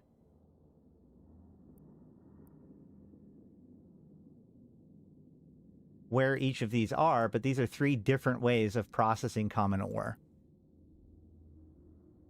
Whereas those are pirate ships. They're not. Even I see what you're saying. They use the same model, but they're not considered the same. Like, the worm is not a variant of the Merlin, I would argue. Shit, I think you're right. Okay, you know what? I'm throwing my entire argument out. Fine. It's fine. It's fine. Because I think you're right. I think pirate ships are considered a variant of the type hull. I'll need, yeah, I will need a special lens for that. For this ore. That's true. It's also not the ore that I want right now. Okay, so I can go like this, right? Oh, deep core metallic. I don't want that. Solidifying core, hardened core, adaptive core. Oh no, this is, I'm so dumb. All right, let's go look. 10 objects. Nothing there. Rocky?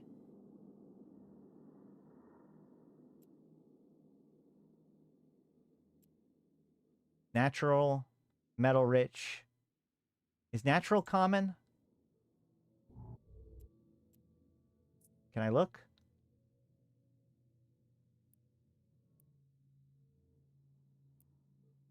I guess we'll just have to go find out.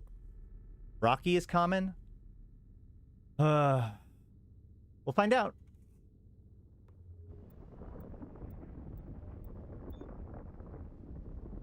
Things like that I think is actually kind of cool because like you can make notes about stuff. I'm feeling a little bit better about this now that, but still, like if I want to build my Sojourn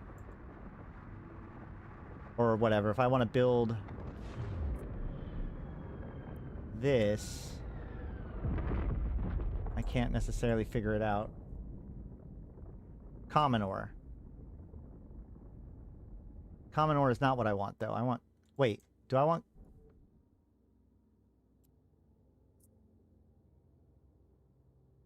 No. I don't think I want common ore yet. I want to get carbonous ore first, right?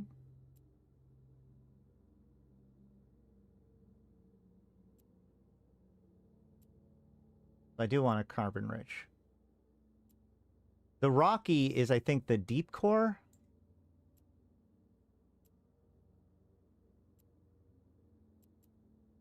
Uh-oh. Ah, carbon.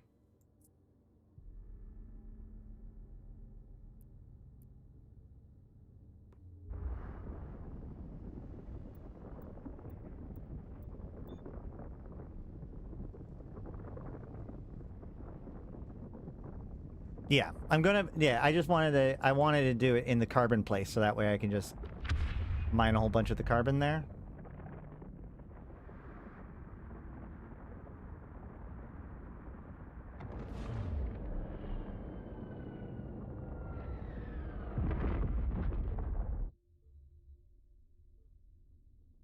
Great. Perfect. This is good. This is good. Let's go this way.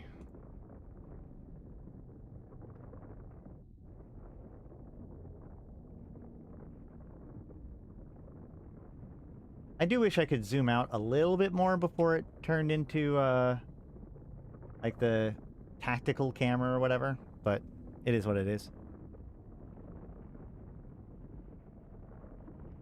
This feels very claustrophobically tight to me.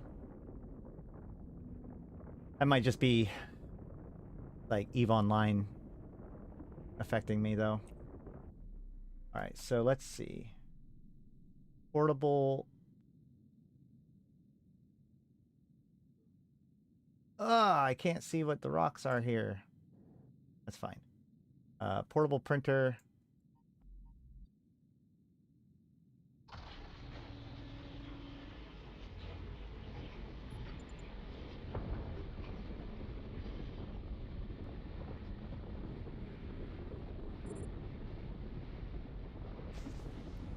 I'm not sure why I made the printer first.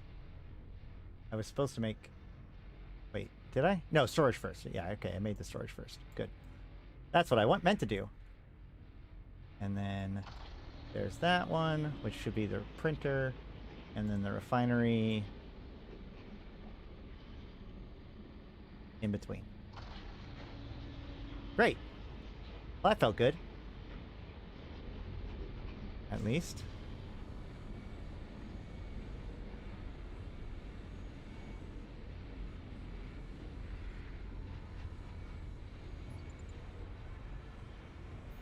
Portable storage. Let's go ahead and grab these things and drop them back into the storage for now. And then so I need to build... I need the carbon weave, printed circuits, and thermal composites. So let's see how to get those. Thermal composites, carbonous materials, silicate materials, printed circuits, carbonous materials, silicate minerals. Okay, great. Was that it? Carbon weave. Carbonous materials. Awesome. Perfect. So we do just come in here and we just keep on putting my carbon ore in here. Forgetting to hit max again. Once again, I'm just sitting here just totally blind. Somebody could come and kill me whenever they want, which is kind of spooky.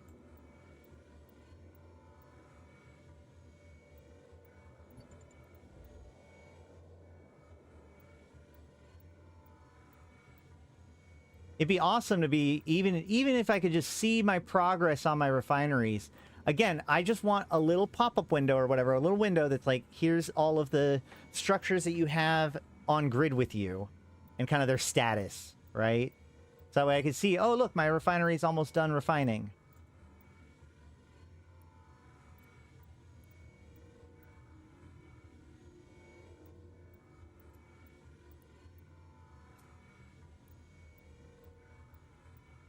while that's going, we will actually stop mining.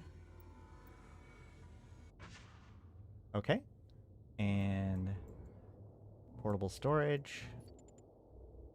We will put this in here.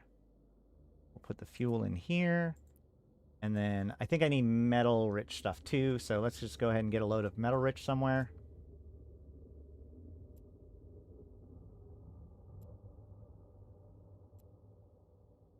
Heavy metal? No, we want metal-rich.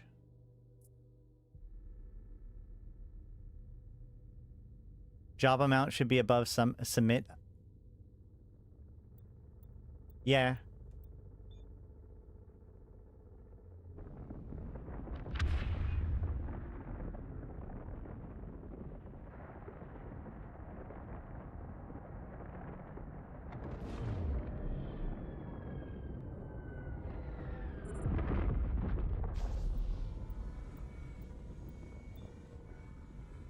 And actually, I can set up another little setup here if I wanted to.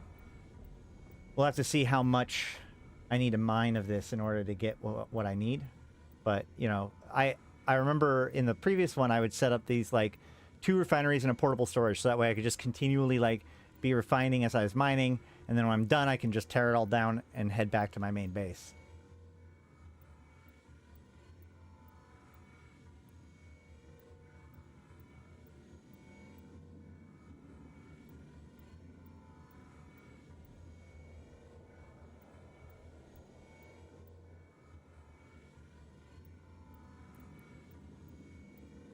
See, inventory is filling up. Asset window is here.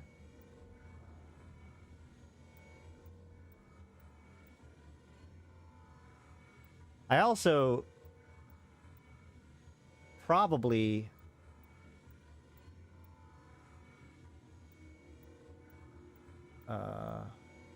none of these symbols mean anything to me. Fitting. Yeah, I should get another mining laser too, and preferably another a cargo extender, but I'm not sure. I'm not sure about that one. We'll have to see what I can do. Hopefully we can at least... I've got another 2 hours or so. Let's see if we can at least get our base up and running by then.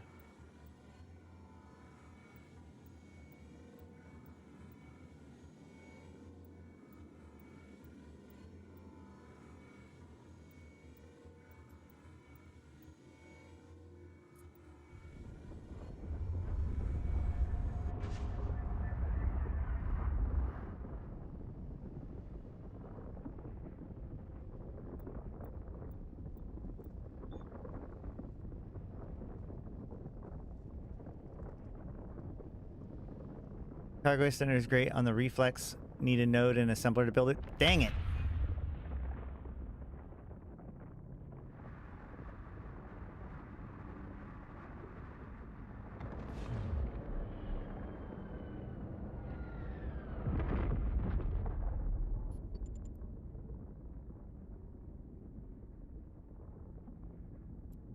Oh, hold on. I also want my portable storage open. There we go. All right, so portable storage, deliver, put this in there, stack all, and then metal rich.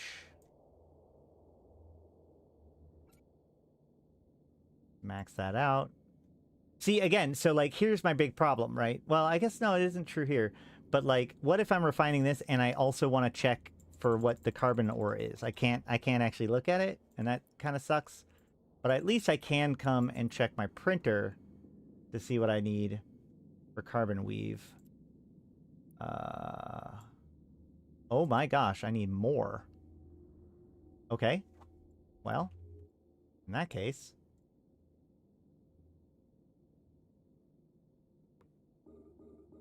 we can mine more.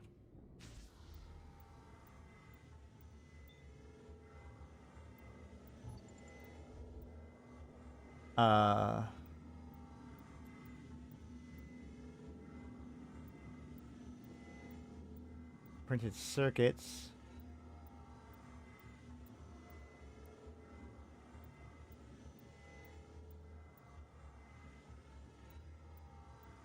I'm gonna need a lot. Well, no, I need... Okay, yeah.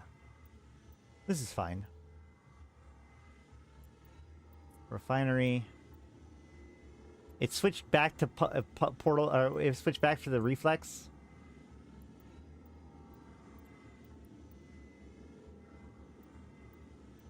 I guess that's because that's what I was using last time I used this particular structure, maybe? But, okay, carbonous ore. Coming in now. Start that. Once again, didn't max it out.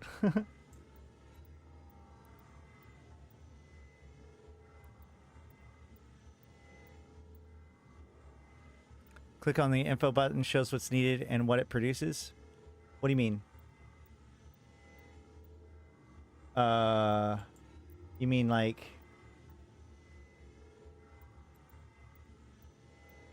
Well, I did see that with reprocessing and stuff, but I didn't see that, like, if I look at my ship, or no, that's the refinery.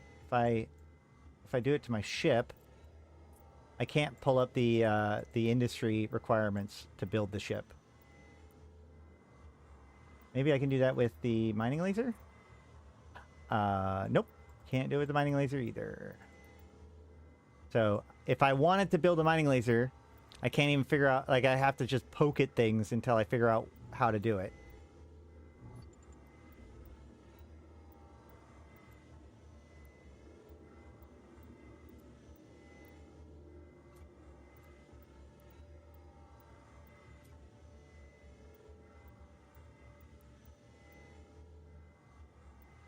Alright, let's go ahead and... Well, yeah, we can keep going. In refinery, you have something producing. You can use the info button to look at other types to figure out... Oh! So, like, I can go like this. Okay. Yeah, that's fair.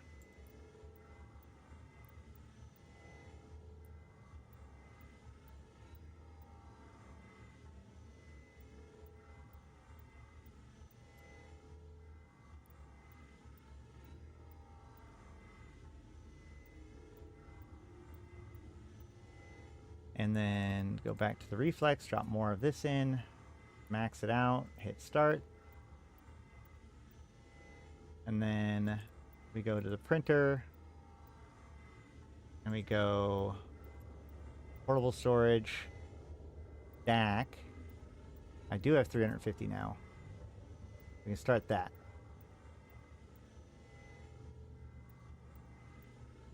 I do want a button. I either want the delivery to also deliver any excess stuff, or I want a button to be able to move all of the excess stuff back over. I don't think that that's unfair to want. Silicates and carbonous. How many of these do I need? 10.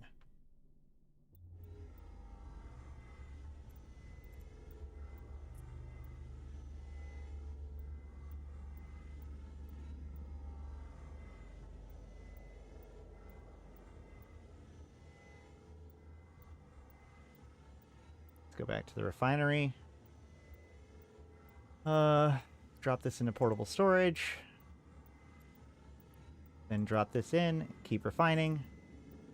Should probably stop at some point soon, but I'm probably going to need all of this stuff at some point, so might as well.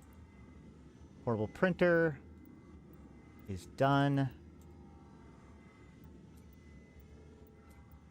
With that. So I've got that, I've got that. What else do I need? I need the orange ones, thermal composites. So, thermal composites.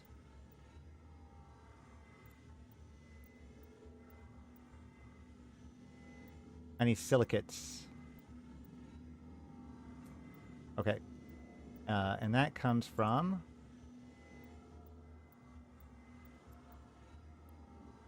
Let's see, deliver that. Let's stop mining for now. Portable refinery. Interact. Common ore? Oh, I need... There's that. Common ore does come with silicate.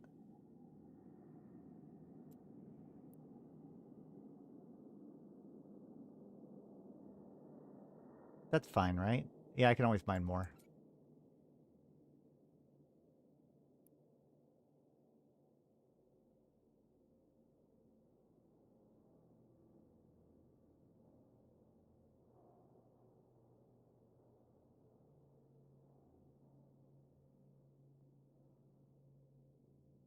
They have definitely polished the interactions, especially just the responsiveness of the UI. Feels a lot better than it used to.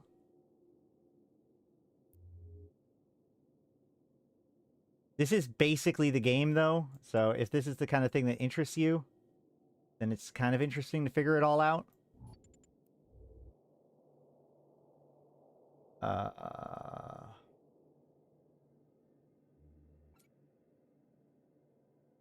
Let's see.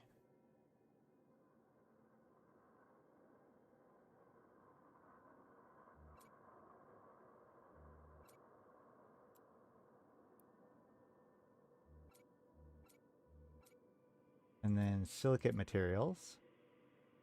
Boom. Hot dang.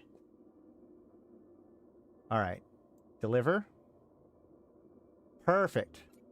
We are actually cooking. We are honestly getting somewhere. Hold on. Let's so now we open up our portable storage. We need our carbon weave. We need our reinforced. No, we don't. But we need printable circuits, and we need our thermal composites. Let's take this, put it over there. God damn it. Take this, put it there. Take this, put it there. Perfect. Perfect. Now if I go like this, I messed up. Damn it. I need carbon weave. Wait, how did I not get carbon weave?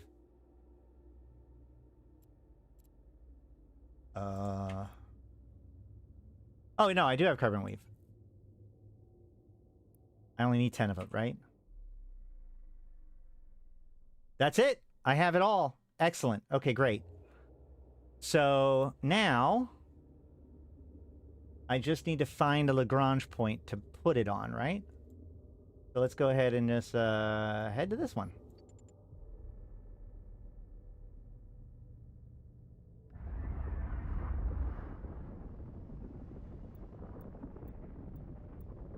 So tomorrow we'll be talking about the news from EVE, including the winter event stuff that they show off.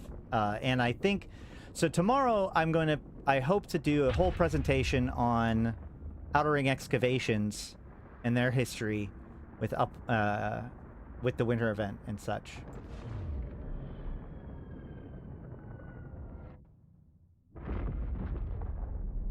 Okay, so now I'm at a Lagrange point, and there is nobody here. So that means I should be able to drop this, right? Oh boy.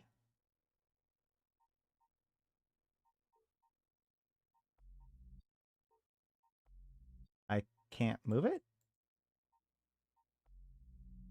Okay, well, in that case, can I rotate? Wait.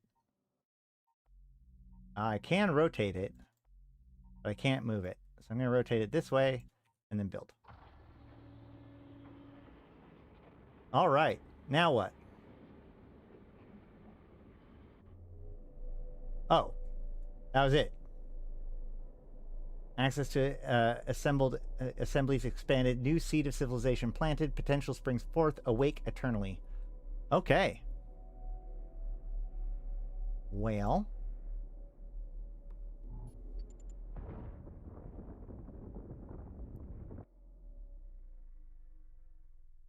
I guess I need to make a portable storage here. So I need 50 common ore. Aha.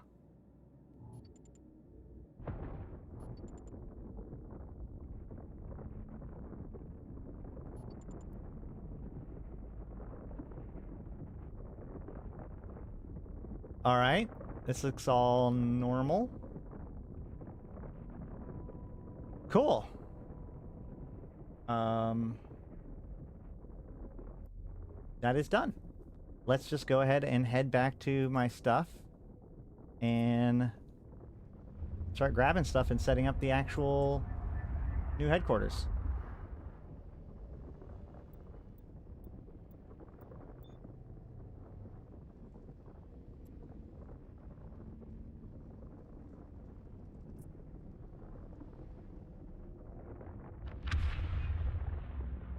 Once built, you set it as your home base. I don't know how I do that, but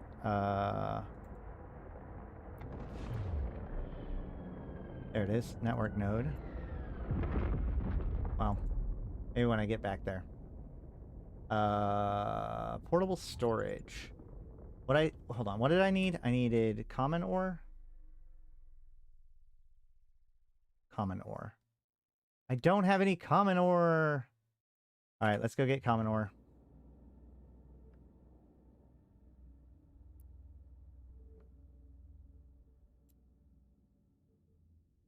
We assumed that Rocky Asteroid was common ore. We'll find out.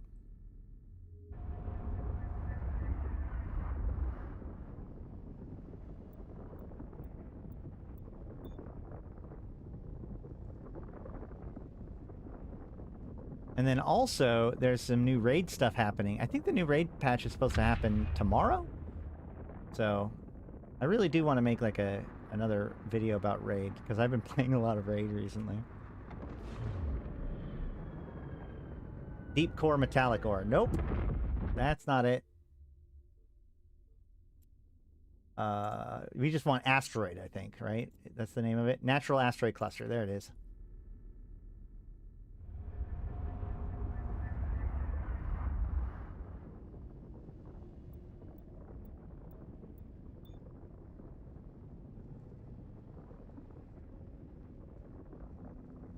Nodes don't function as respawn points anymore. Now refuges do. Also, the structures are much easier to destroy. But it straight up said.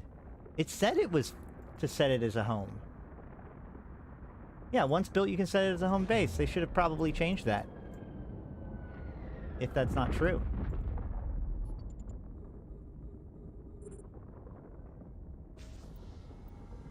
I'm going to put up a portable refinery there for a little bit, because I know, like, I'm going to have to build a lot more fuel for... Oh, that's a good point. I should go back to the printer and turn all of that water into more fuel for the network node.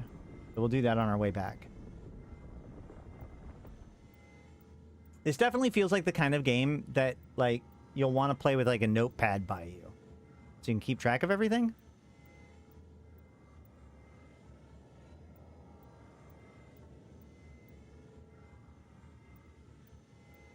Which, you know, EVE Online has an in-game notepad. Does this game have a notepad?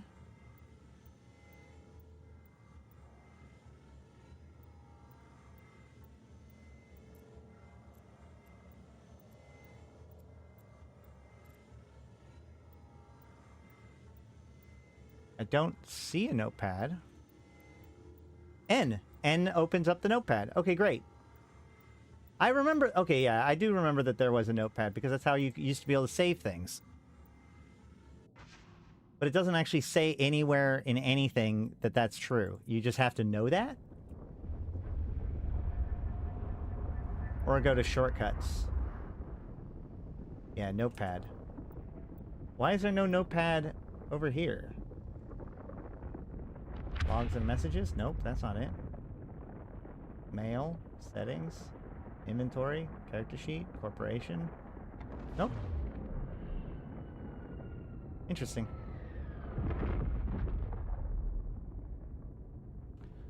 Okay, portable printer. Portable storage. Back all.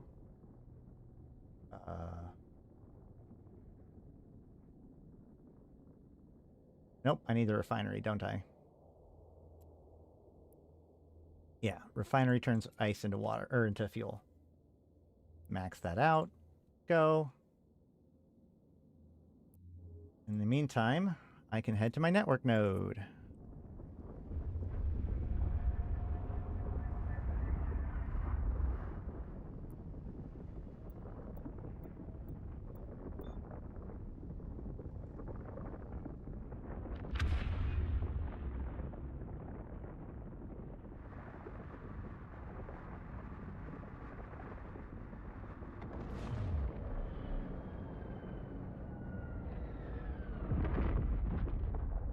There it is. For a second there, I was like, where's my network node? Alright, so now... go up a bit.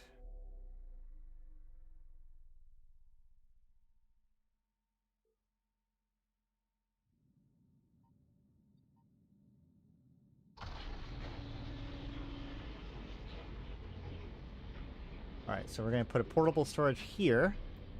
So that way I can move things from this that storage to this storage for future reference. And then also, okay, so let's see here. We can now build a bunch of extra stuff. So industry, printer S. We're going to need more printed circuits. We definitely want a storage place. Storage, here we go. Storage. Small storage unit. So I need common ore and metal rich ore. I need 2 more common ore and 250 metal rich ore. Excellent. Wait, this was also... wait, this was...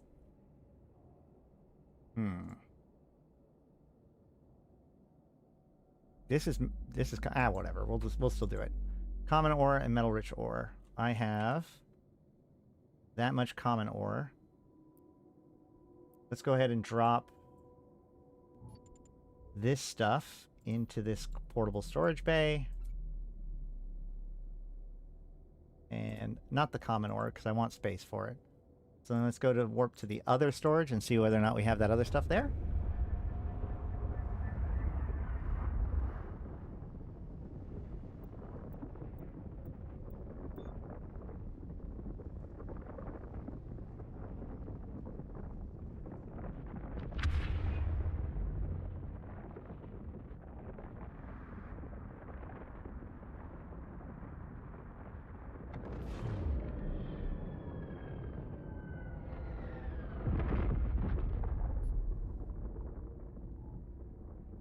Portable storage. Hey. Yay, now I have 250 common ore. What was it, metal rich? I don't have enough metal rich.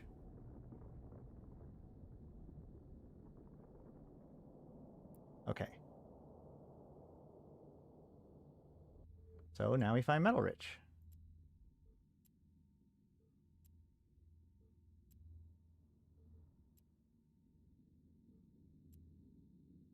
Heavy metal, metal rich.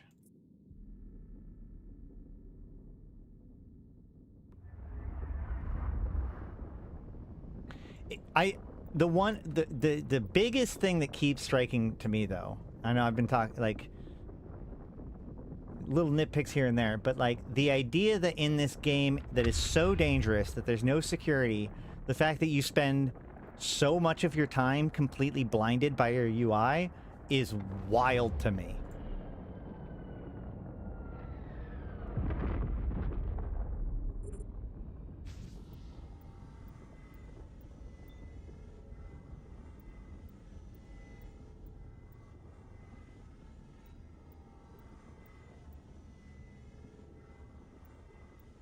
How much does it say? How much do I need? I need 250.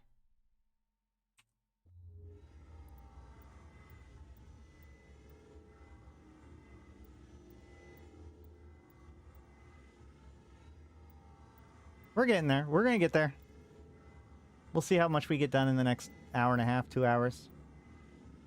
And then I want to know, one of the big things I want to know from you guys, if you're watching this either live or whatever, is this something, should I do more of this now, or should we wait until Cycle 4 to revisit it again?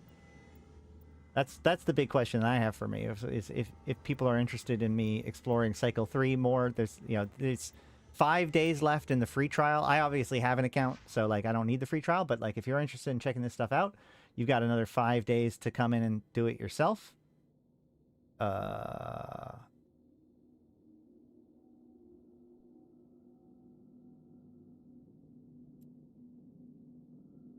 Okay, so 3TNA is my old portable storage. So if I close this and open it again, I should have a second portable storage. They both are the same. Dang it. Yeah, they're all... Okay, never mind. That's the system name. I was hoping that I could, like... Can I rename these things? No, of course not.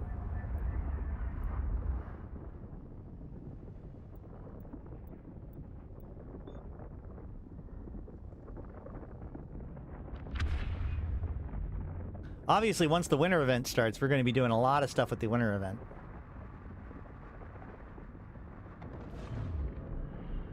We got to go find those new haulers.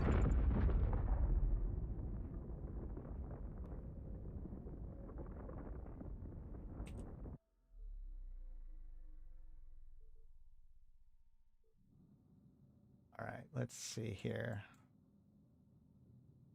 Where's the other thing? There it is. It's up there. I want to make it up there with it.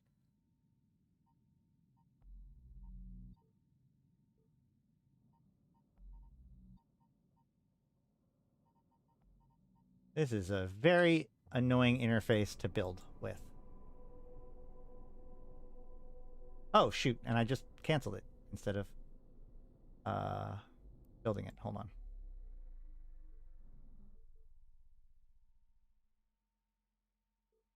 Oh, I guess I can kind of... Yeah, I can move the camera.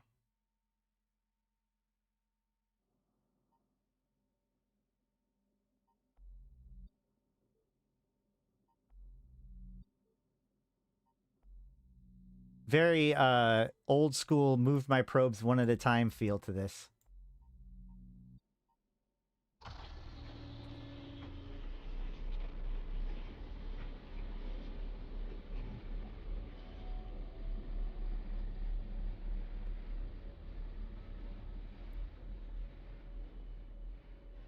All right, while that's building, let's go ahead and go get my fuel.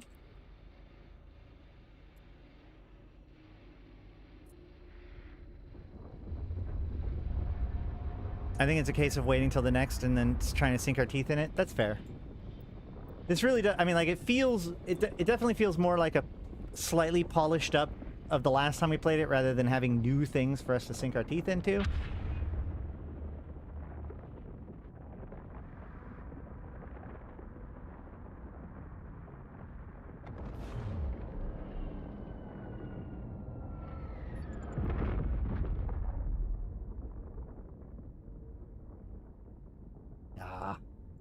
Alright, fine.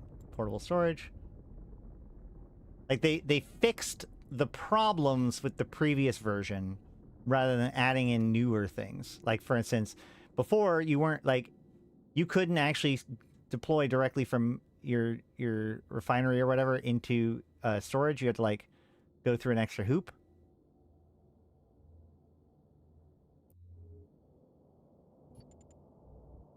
So there are definitely improvements.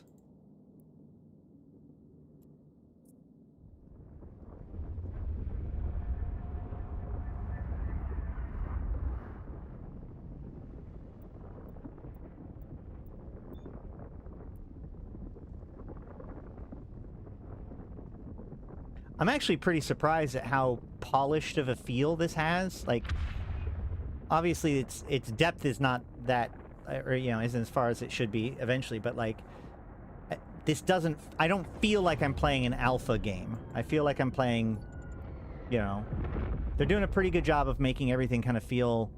I was a software developer for a while, so the idea of, like, every week we had to put out a version of the app as we were building it, even if it was week 1, and it's just a landing page or whatever it was that we produced, we had to show it to our client every week, and, like, the app had to act as if it is complete, even if it's not, right? Like, if a button didn't do anything, you can have it click and then say, like, feature not implemented, but, like, nothing would crash. There wouldn't be any, like, weird, like, what was there was complete. And so I can kind of respect that. I probably shouldn't put all my fuel in there. Let's take out 500 just in case. And now I can just hit start, right?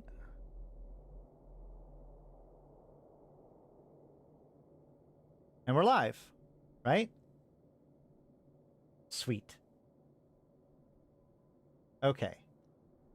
And the storage unit is offline. So let's... No? So now I can go to my smart storage unit. And I can online it, right? Online unit.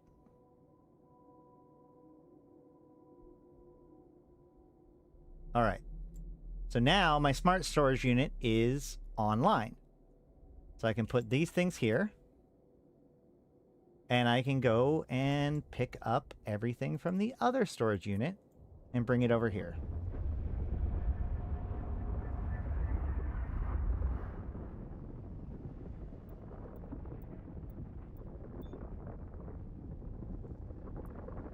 And it's actually kind of... Oh, no, not that one.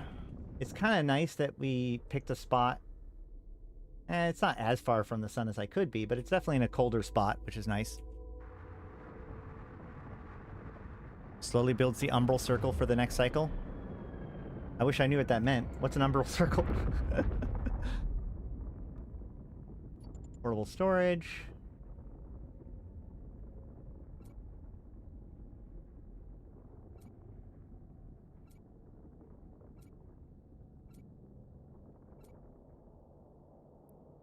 And then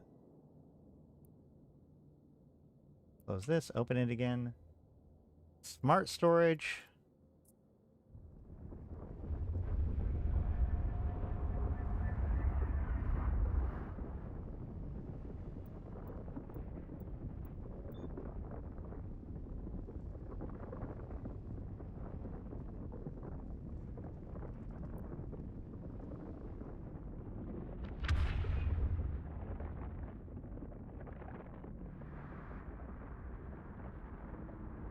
Also, if I was to play other games, what kind of other games would people be interested in me watching? You wanna watch me play games that are more like cerebral, or like things like factory games like Satisfactory, or like maybe Subnautica, or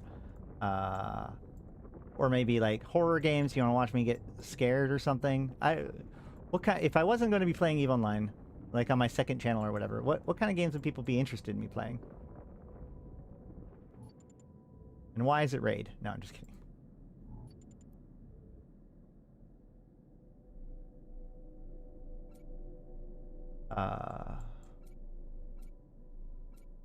RPGs in space? You just want me to play Old Republic.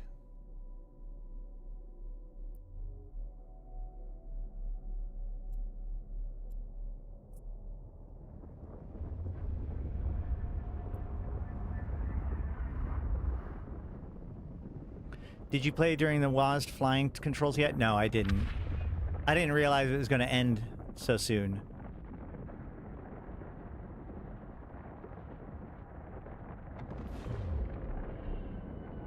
Well, didn't they disable the normal controls during that test?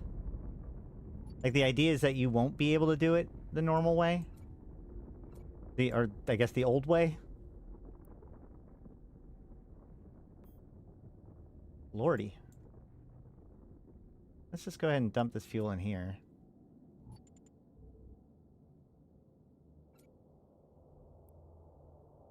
Okay.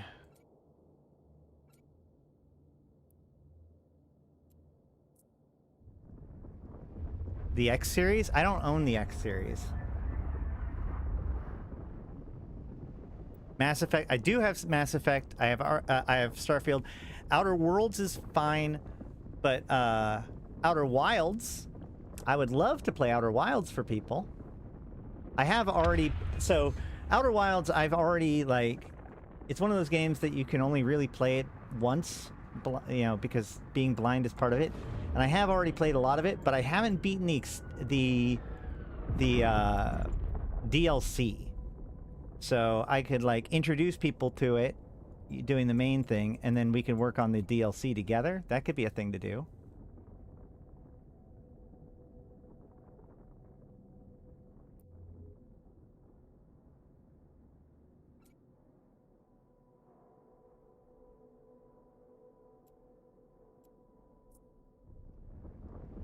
So here's the thing about Mass Effect, okay? First of all, I think, would those be good for a long stream? I don't know, but here's the kicker about Mass Effect, okay, guys? I own all 3 Mass Effects. I have never played any of the Mass Effect games. So that's a thing. That is true. That could be fun. I was also, like, so one of the other... I want to check... I honestly kind of want to show off some indie games or some other games that I think that people might really like, that may or may not like be in people's awareness, like Return of the Obra Dinn, Subnautica, Antechamber, you know, those kinds of things. Portable storage.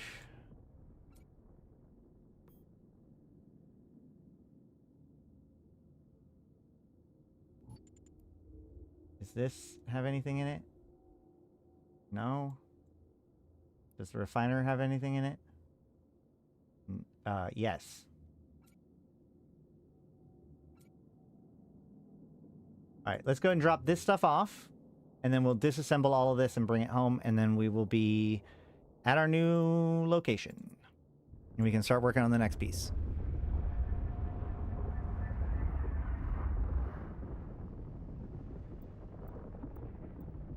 I'm thinking that, like, I still think that, like, working on, like, indie puzzle games or something like that could be a fun thing for us to do together sometimes.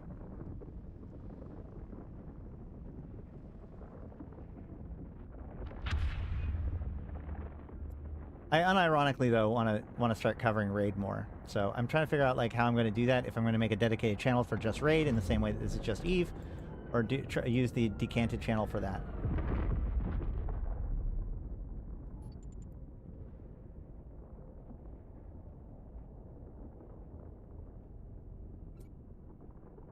All 3 Mass Effects? There were 2, and then 2 ripoffs? Okay, well, I'm not getting into the drama about it, but...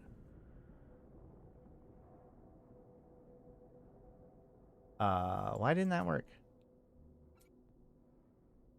Does not accept singleton items. Okay. Okay. Sure. Okay. So now, let's go back one more time and disassemble everything. That's true. Malak cannot be the only one suggesting things. I think everybody else just wants me to only cover Eve, though. So that might be a problem.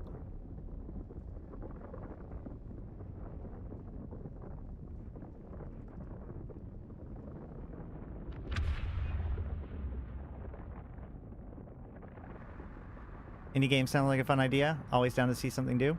Yeah, and I mean, like, I pay attention to a lot of indie games, so, like, I can, like... There's a lot of really cool gems out there that I'd love to show off to people.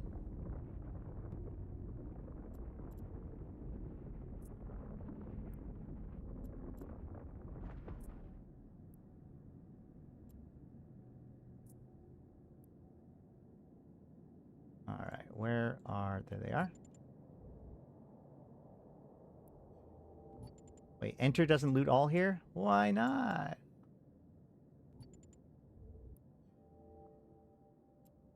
Alright, and we're out.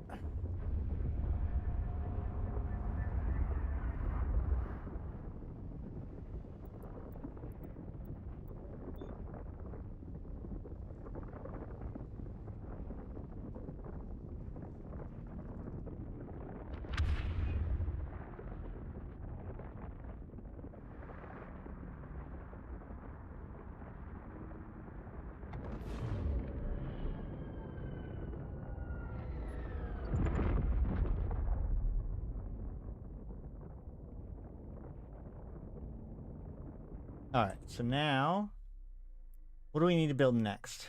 We need to build a printer S and a refinery S, right? I guess a refinery M? There's no refinery S. Printer S is 15 reinforced alloys and 15 printed circuits. This would be another one of those times that'd be really awesome to, like, right-click show info. Can I do that here? Nope. Too bad. All right, so I need blue and blue.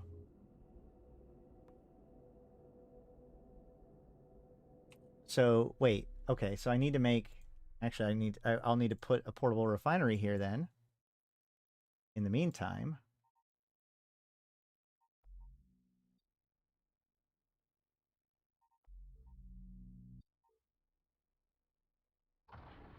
And a portable printer here in the meantime.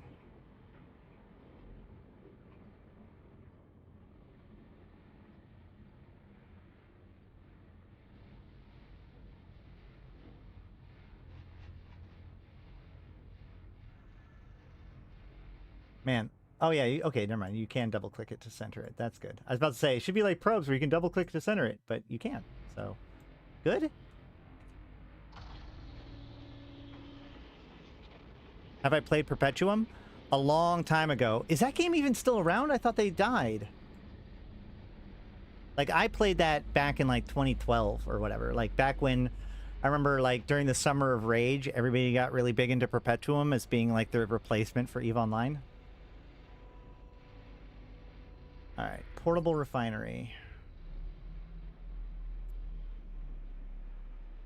The portable refinery cannot pull out of the smart storage. Alright, well, then let's go ahead and open up the smart storage. And let's open up the portable storage. And let's drop, like, a lot of this stuff into the portable storage for now.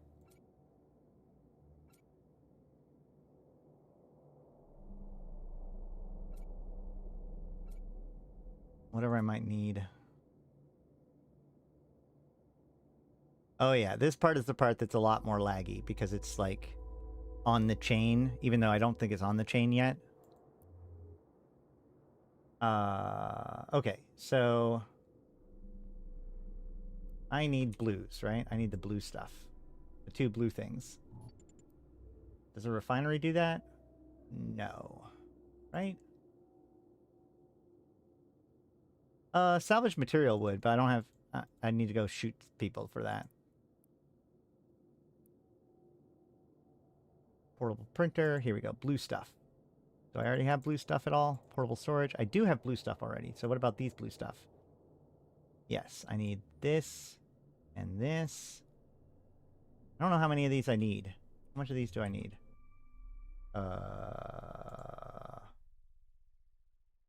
15?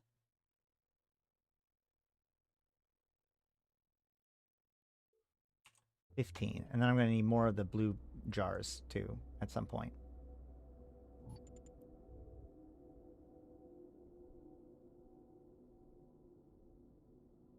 See, I already forgot. It's 15, right? I think it's 15. We're going to go with 15, just in case.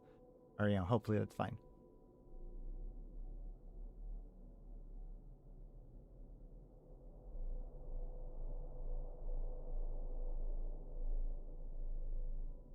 Maybe there could be 2 delivery buttons. One that delivers just the output, and the other that delivers the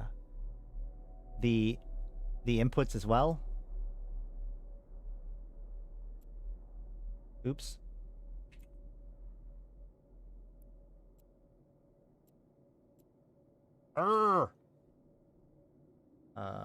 Inventory. Yeah, here we go. Actually, no, you're right. I need this and this. So then we can build the printer S. Excellent.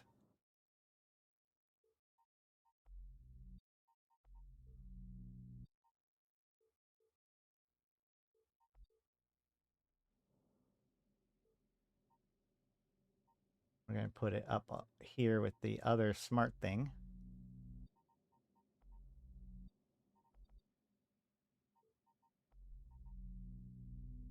Honestly, like, it's funny that, like, they make such a big deal about the blockchain thing, because, like, if they didn't name everything smart, you could probably play this game and not even realize that you are playing a quote-unquote blockchain game. Don't hit the wrong button! Then you have to start all over. Oh, I can center on that one. Oh, so much better.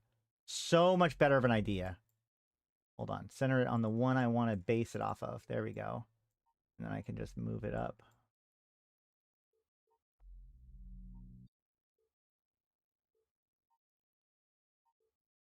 Oh my god.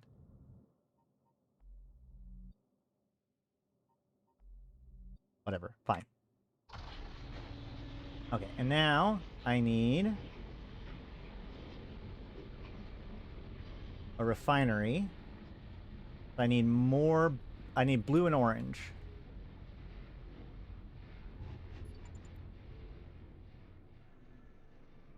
I have orange.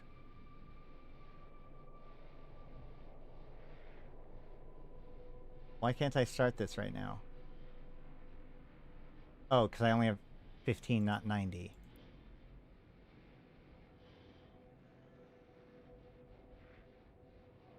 That just... Am I donezo? Do I just need to go get more silicate materials?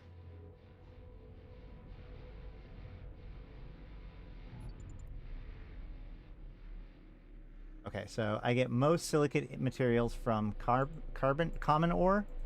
Let's just go grab some common ore.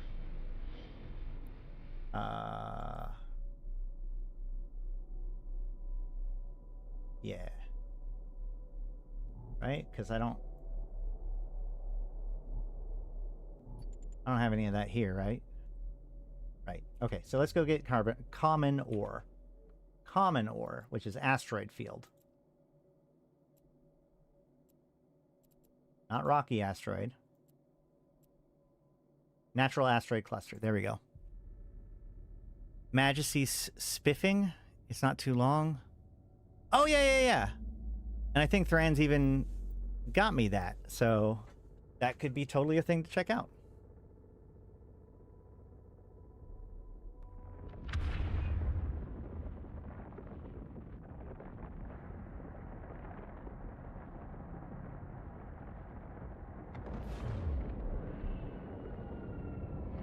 Yeah, thank you guys for coming and checking out this game. You know, obviously, you know, this isn't the content that I'm always playing, and you know, you guys, like a lot of people come and check out the news of EVE Online. So I appreciate you coming and hanging out with me today while we're checking out EVE Frontiers.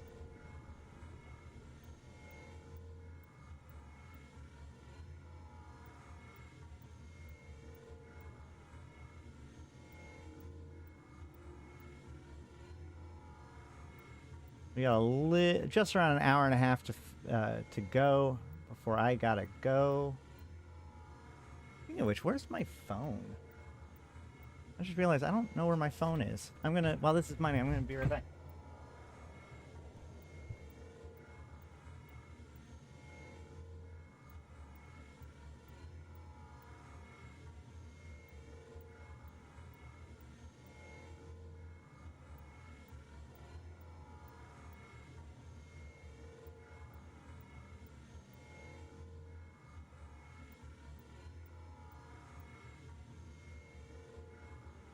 By the way, guys, you know, if you want to support the channel, please consider, you know, first of all, liking, commenting, and subscribing. That is a very big help. But, you know, we've got merch, including this invited t-shirt. We got the Convocation Empyrean's mug, as well as other mugs and stuff.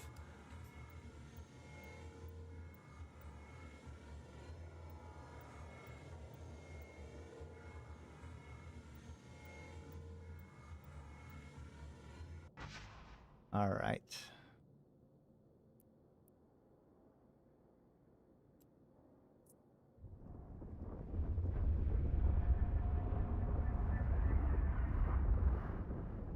I want to make sure I'm not getting any, like, important notifications.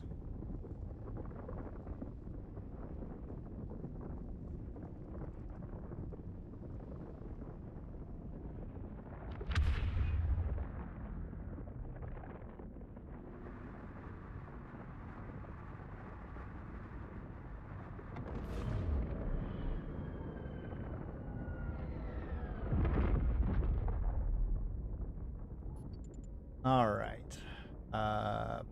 Portable refinery.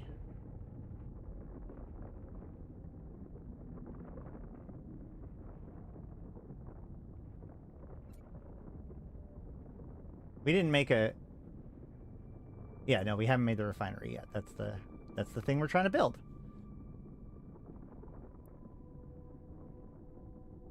Get Max again.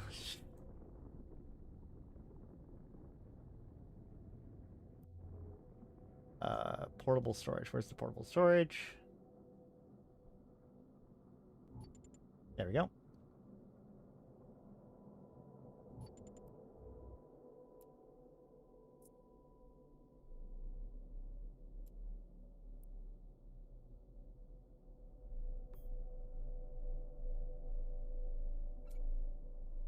Okay. Oh yeah, there's hoodies too. That's true.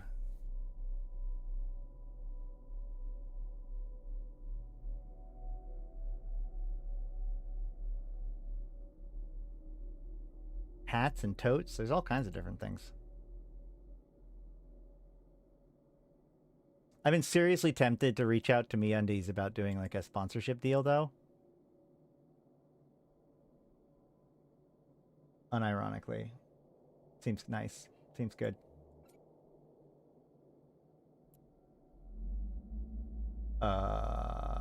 What was I doing now? I needed to make... Oh, okay. Well, that's a totally different thing. But I need to make... blue and orange, right?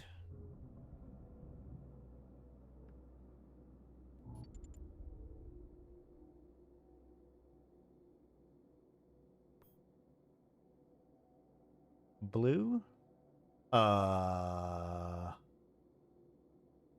Okay. Well, either way, orange. Wait. Am I crazy?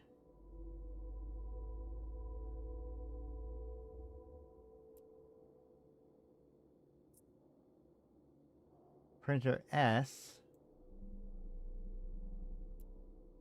Portable printer. Okay. Never mind. I think this is right. I need orange, right? I do need some more orange.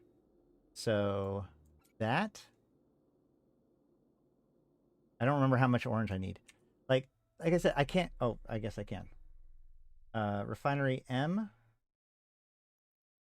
I need 15 orange and 15. I need 15 of each.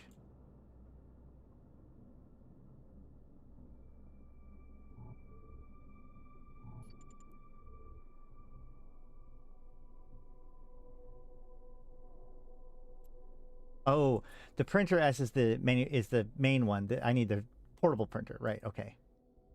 That's not going to be enough orange. Let's do one more.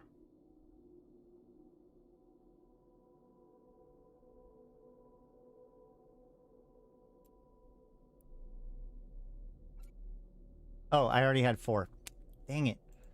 Okay, so now I need metal rich, so I have that. And silicate materials, which I have that. But I don't have 420 of it. So I need more common ore.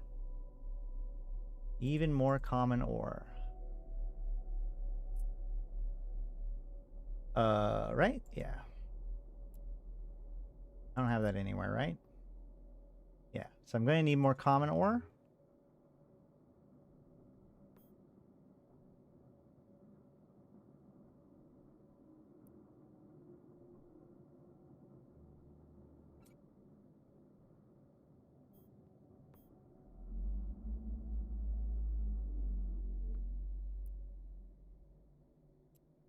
I wish I could leave tags on here or something like that, so that way I didn't have to re-hunt for it every single time.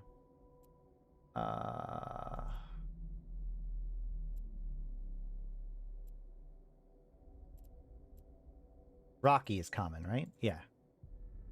No. Asteroid. Natural asteroid cluster. That's common.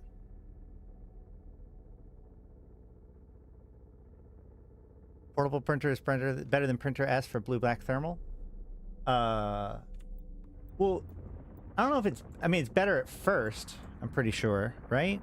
But then, like, if you have access to the other stuff, then it's probably... I don't know. We'll have to go look. I do know that there's different... there is different formulas based on if it's a portable printer versus a printer S.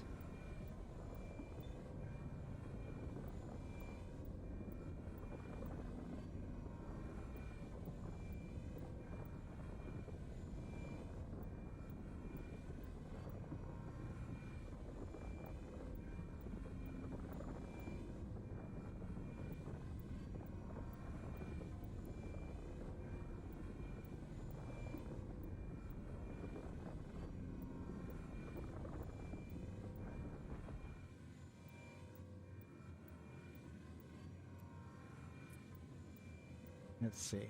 Yeah, I wish these things said where they came, like where they were used.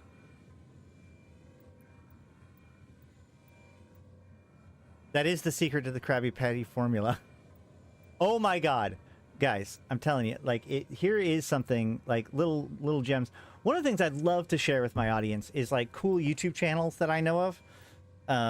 But, like, that's a whole thing. But okay, so there's this guy who made SpongeBob Theories, right, as a YouTube channel. But then he also created this whole story called Don't Feed the Muse, which was all about, like, he, like, stitched them in at the beginning and ends of his SpongeBob Theories, but it was basically, like, the story about how he has this, like, almost, like, Audrey 2 from Little Shop of Horrors style monster in his basement that he has to feed meat to in order to get the scripts for the stories, and that's why they're so successful when his other stuff was not. It's brilliant stuff. The dude is a fantastic creator. Both his SpongeBob Theories and the Don't Feed the Muse videos, video is so good. There's like a whole ARG to it too. You got other people involved. So there's these other content creators that, like, made videos about the SpongeBob Theories and the other stuff, but it turned out that they were all in on it too, and so it, like, all tied together to this one big story about this, like, meat processing facility. It's very interesting stuff.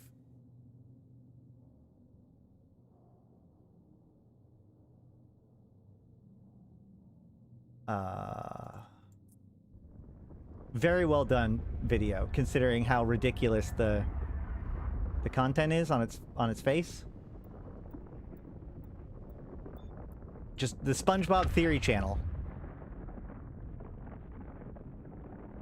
And what he did was, like, so he made other stuff before that, but it was never very popular.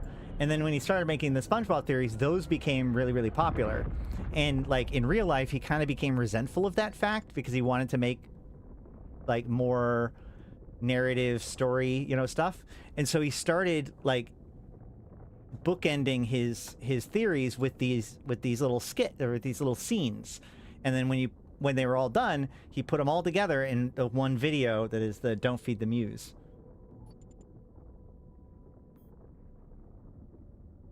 I need a refinery.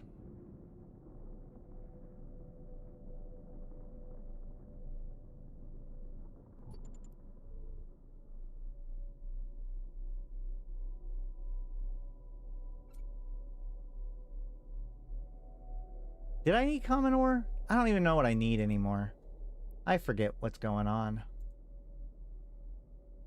Let's go look. Printer, not printer S, not small storage unit S. Okay, let's look. Printer, nope, not printer S. Small printer, portable printer. There it is. What am I even trying to do now? I need 15. I need carbon weave, right?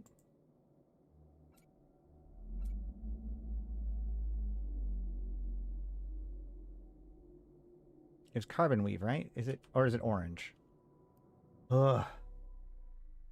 It is orange. Okay. So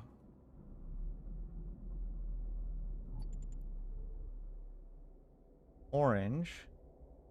I'm doing this for the silicate materials, right?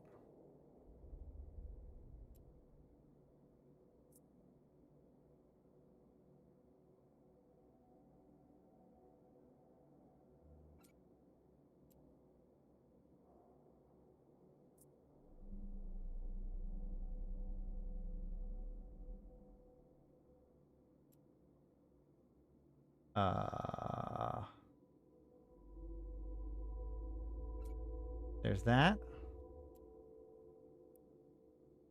And that. I already have orange. Wait. What is happening? I need blue? Wait, am I doing this for blue? I already made orange. I need blue. Right, I need blue. Perfect. This is actually it.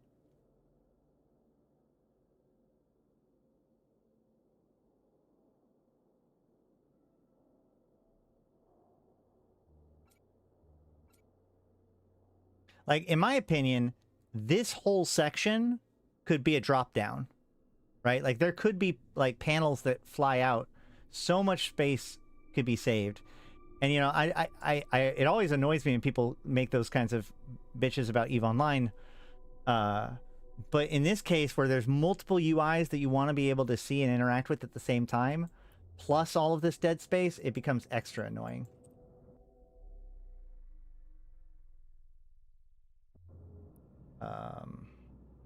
So that plus that equals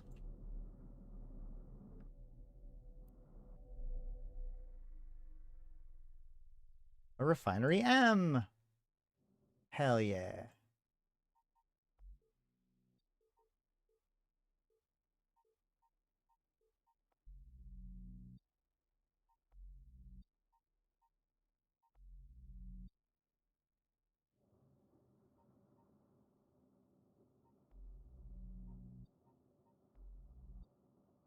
It's gonna be impossible to fly through. It's gonna be great.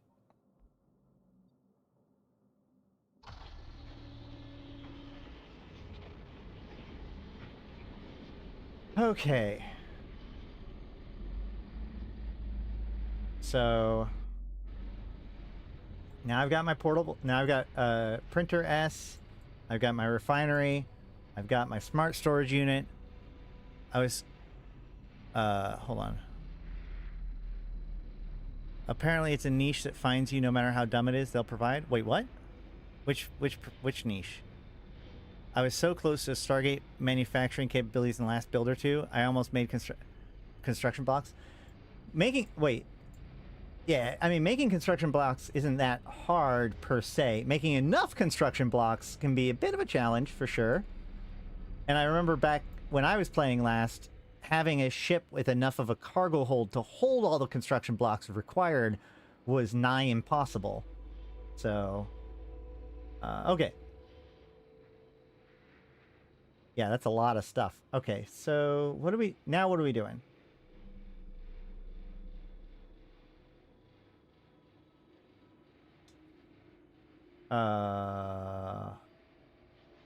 Odd.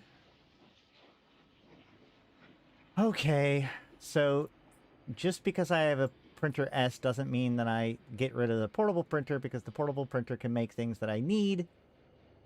Oh, I can make a bulwark shield generator now? Oh, that's cool. All right, so I need another cutting laser, right? These are the mining laser, right? Yeah. Okay, so let's make another one of these. I need gray and chips. I do have gray. I need the chips. How do I make the chips? I need this and this. Let's go ahead and make 10.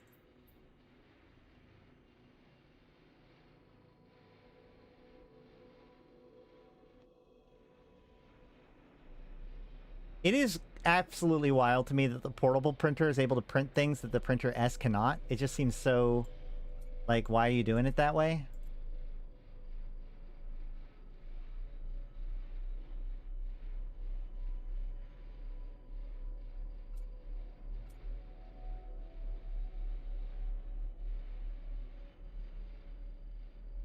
Oh, that's going to take 3 minutes. All right. What can the printer S make that is interesting to me at all? Oh, I can make printed circuits here too, but I can make it with stuff. So like this is technically easier to do, but you need to have the better refining stuff in order to get this stuff, right? Because if I go to refinery, if I go to my portable refinery, I go to carbonous ore, I get carbonous material and water ice. But if I go to... in 47 seconds, when I look at the new refinery, I should be able to refine the same materials and get new stuff. What would happen if I successfully manufactured my first Stargate? I think you'd have to manufacture both Stargates and then link them together.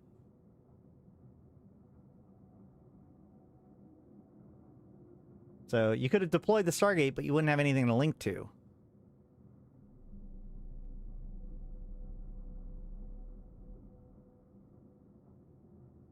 Is Wesley Pipes still here? Did they ever end up making Stargates again? I know they did in like one of the original cycles, but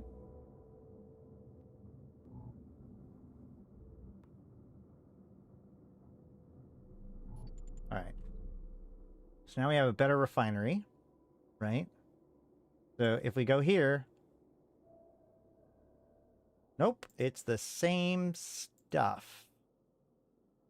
Okay, so I need to get... Oh, okay. So now I can... Okay, so I can reprocess carbonous ore, and I get carbonous materials, or minerals, and then I can re-refine carbonous minerals to get sulfates and carbonous materials. So there's carbonous ore, carbonous minerals, and carbonous materials. Definitely not confusing. Makes total sense. And then likewise, I can re-refine my silicate mineral, or silicate minerals to get feldspar and silicates. Okay, so that is a little bit different. Well, let's okay. Okay. I got you. So now for the printer S, let's see, what else can I build? Can I build? No. How do I build cargo expenders? How do I build the next printer? I need 2 building foam. So, okay. And an assembler assembles materials into end products like modules. So I do need one of these. So now that I'm here, I just need a lot more of everything, right? Okay. Okay. So if I go portable refinery, I need 100 common ore. And so I need 150 common ore to set up a mining field.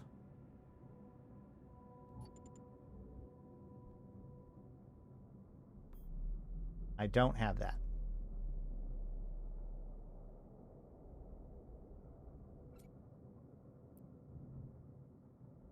Also, did I figure out...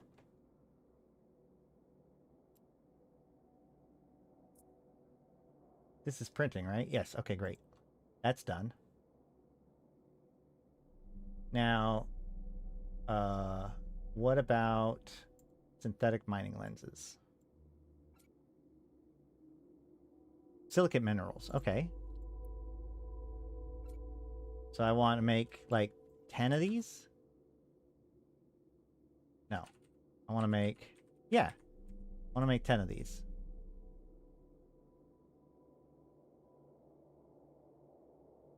Right? Yes.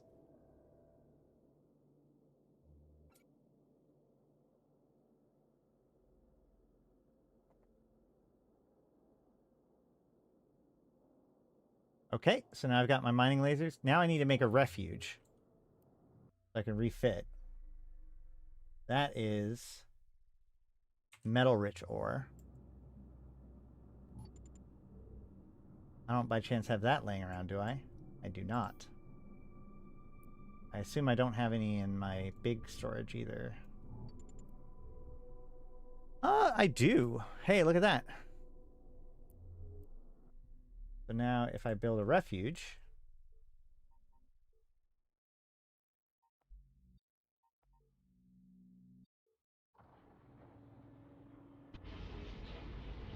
in the meantime, I can go mine... I need common, right? Because I need the 150 common. Nope, not map. I need to get more common again.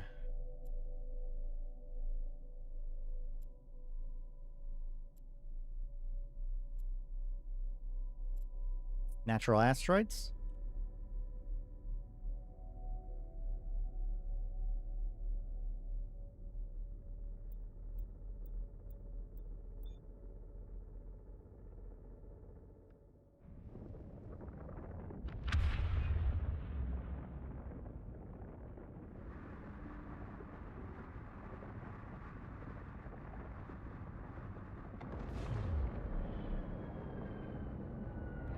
I do find it interesting, like, normally in previous playtests, especially during the, like, open playtests, I would have ran into somebody by now.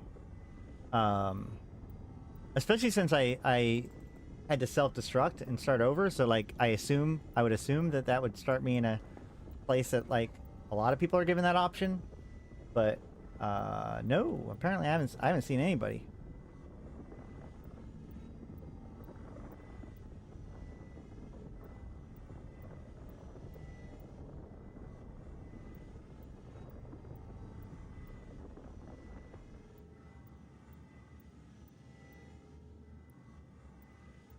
What does the common ore give me that I need?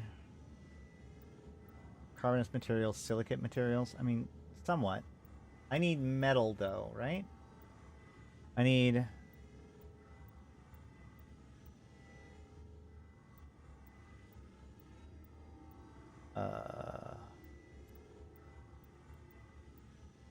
Why can't I check my personal... Why can't I check to see what's in my portable storage from distance?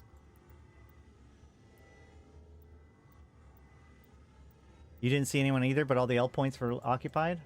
Hey, the first L point I warped to was not occupied, but I don't know.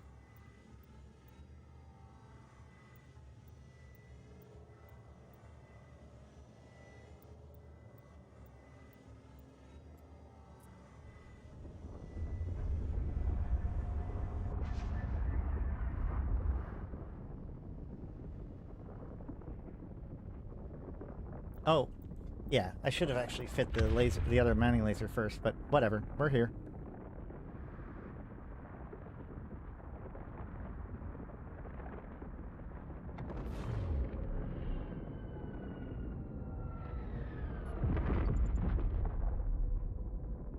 Refuge. Okay, use fitting service.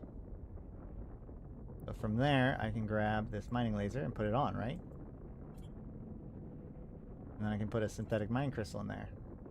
Sweet. Perfect.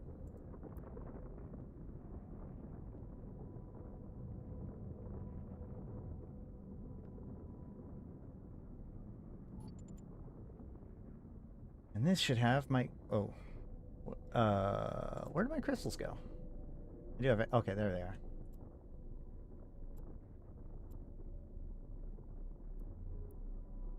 Oh my gosh.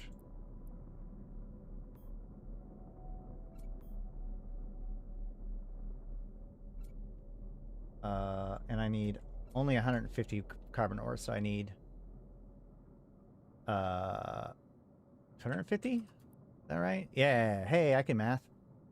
And then this can go in there, this can go in there. So I'm just going to go...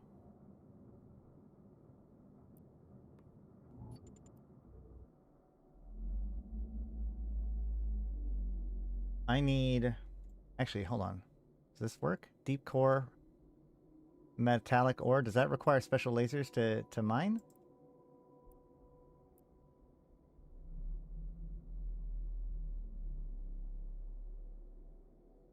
I need carbon. These guys require special stuff, right?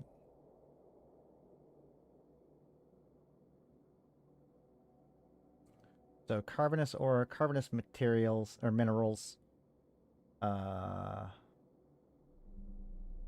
So let's go do carbon. I'll end up with a ton of extra water too. That's good.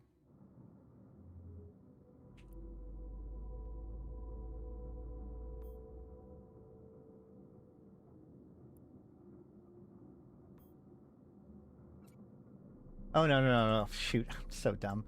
I need that common ore. Right? Because I need to build 2 of these and 1 of these. So yeah, that'll be it. Let's go get carbon.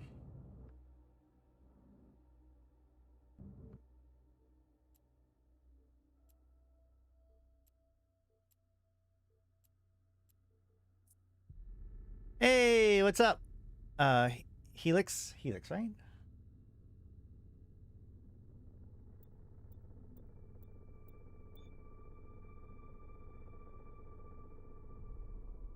Yeah, okay, great. How's it going?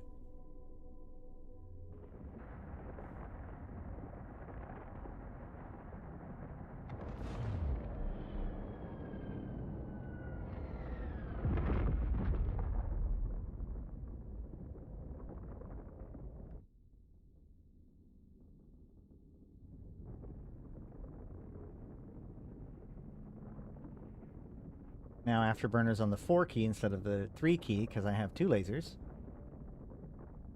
I want to get a little bit off of the main point just in case somebody shows up.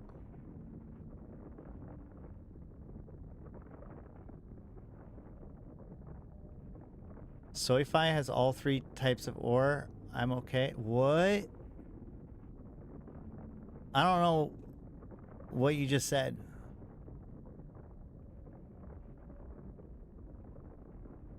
Today I invited by a big old man who has a race car industry. He offered me a job. Hey! Oh, so if I have all 3 types of ore, I'm okay. Yeah. That should be, yeah. You need metal rich, common, and carbonous. Those are the 3 that to do basically almost everything. Well, all the normal stuff.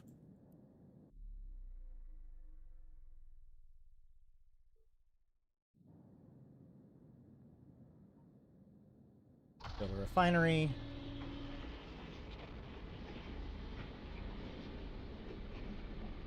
Build a refinery. Build a storage. Okay. And now, we mine.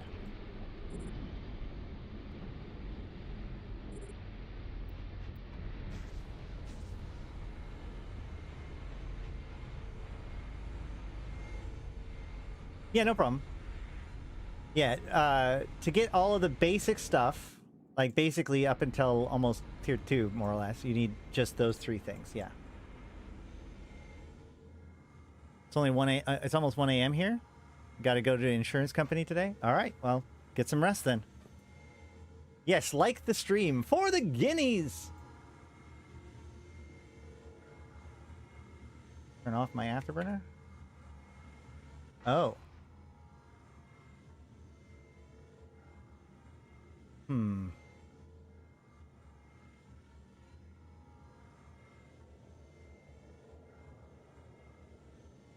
Wait, Mike. So my capacitor is insufficient to run 2 lasers the whole time? Well, that seems frustrating. Let's let the capacitor recharge a little bit, I guess. Is this does the capacitor have like a is it on a curve like in EVE Online?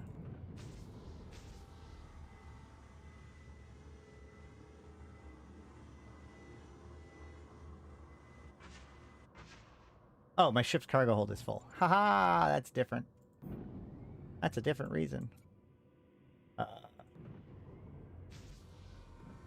And then I just go here to this refinery.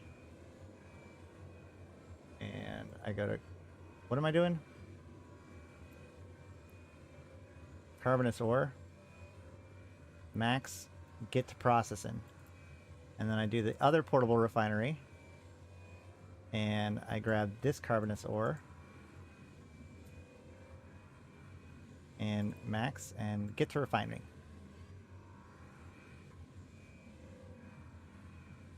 There we go.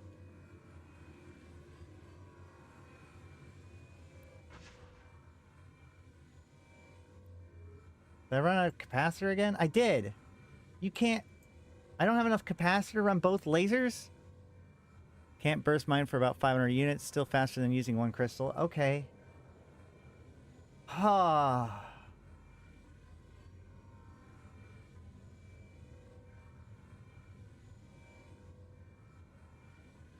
I'm not angry, I'm just disappointed. Portable storage.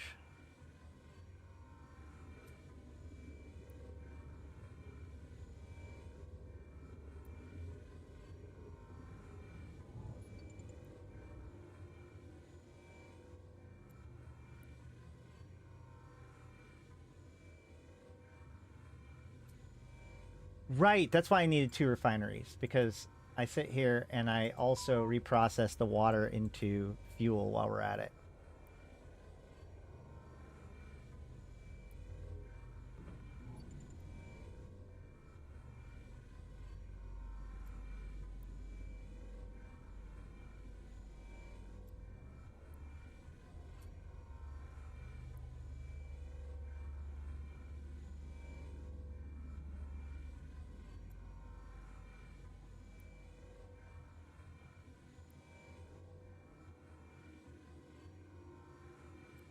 Drop this into the portable storage, and we just kind of keep doing this constantly, like mining.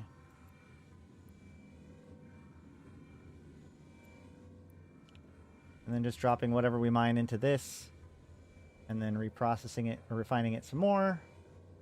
Round and round we go. And then this turns our water into more fuel. Never could you have too much fuel.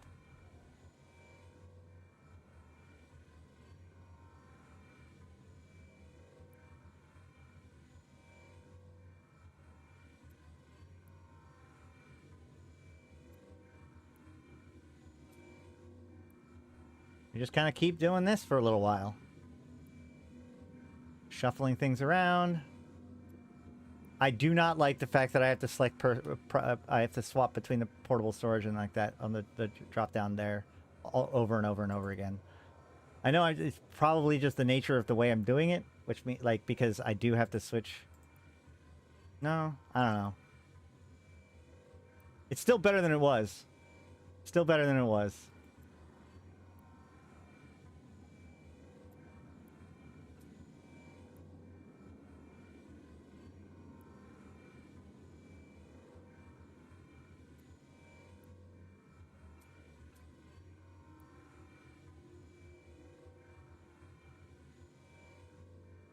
Now we're really cooking, though. Now we're really cooking. We're not just, like, running around from place to place to place to place or whatever. We're just sitting here and grinding on this.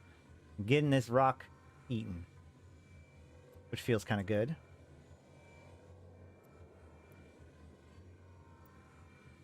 Do I have any capacity? I do have enough capacitor to go to double up again. Let's go!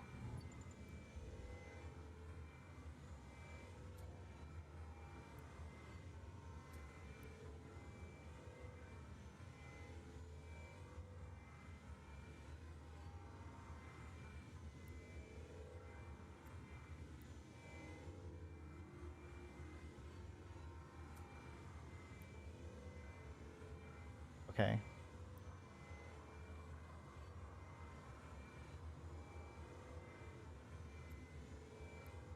Deliver that. Put in more. This is starting to feel good. I would love it the more. This is like a level of automation. This feels, after everything that we've been doing so far, this feels really good to just kind of be able to just chew through stuff and get work done. And that's me running out of power, probably.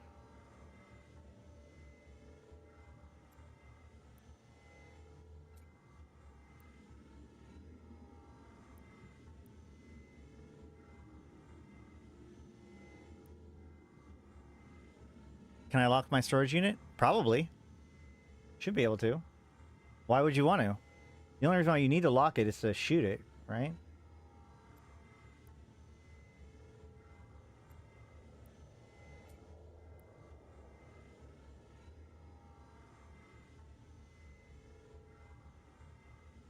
So people can't steal your stuff? Oh, that kind of lock. Yeah. Man. It used to be that people couldn't get stuff out of it, and then they made it so that people could get stuff out of it. I don't know whether or not you can control the rules. You can also put a turret there. I don't know where we're at when it comes to that kind of stuff right now with the game. Hopefully somebody else can answer that question.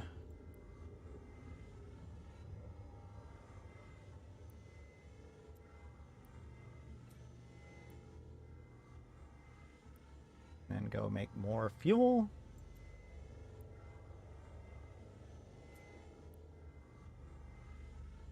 You have to destroy it to access it, I think. I thought they made it so that people could actually take stuff from your place. Like, there was a little bit of time where people could just steal from people's bases. I don't know whether or not it changed from there, or if I'm even right. So. Okay. Let's...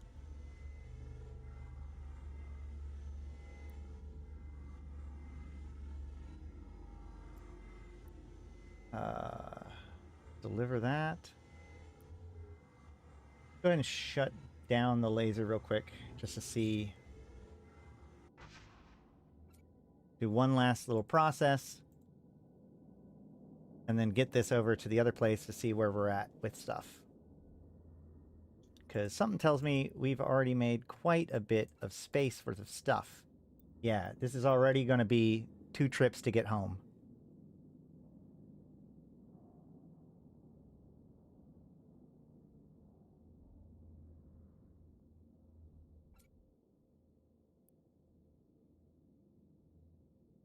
All right, so let's get started with that. All right. So on my list, these last 2 are the 2 that... No, the last one is one of the ones that can come here. So I'll just have to remember that. So we're going to smart storage unit. Right? Yeah, because we need it for the new printer. Or the new refiner. Oh. Uh-oh. Bouncing off my stuff. Portable storages cannot currently be accessed. Long-term goal is that anyone to be able to access helps corp members share items. Controversial at the moment. Yeah. I knew there has been some back and forth when it comes to how to do that correctly. And I'm sure that that's more what's coming in the next cycle with the tribal bases.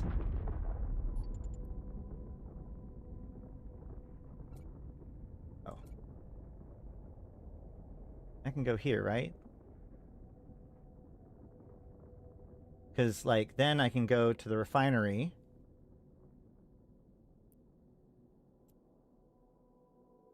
What? Wait, so my refinery... Okay, hold on. Online this unit.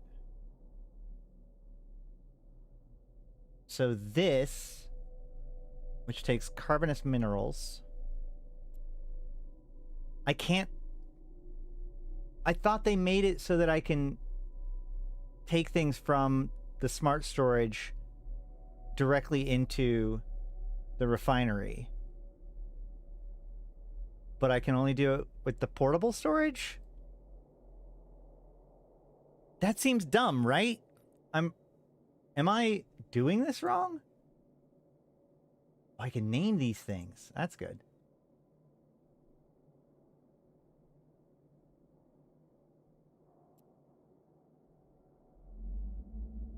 Huh. Weird. Yeah, smart storage unit. Net assembly. DAP? I don't need a DAP right now. I guess that's what I would need to do. I have 2 inventory boxes over here. And they both are this. Something weird is going on here, I hope. I hope this is not the way it's intended to be. I was just saying about how it actually performs pretty good. Yeah, smart storages need work. Okay. Okay. Okay.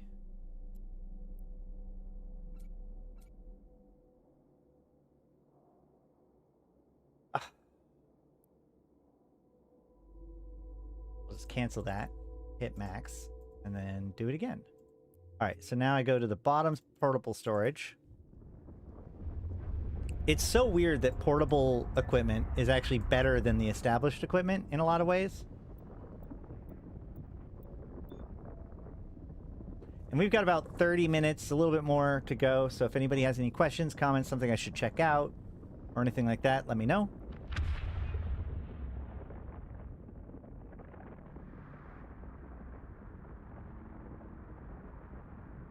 Huh.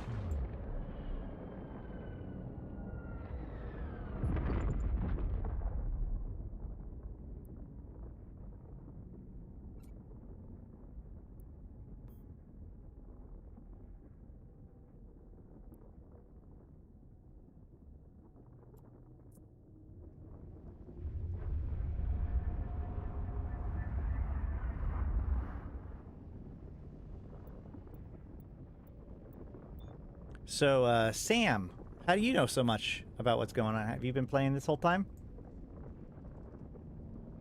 How much do you play of Eve Frontiers? Is there anything I'm missing or should know about before we, you know, while we're playing?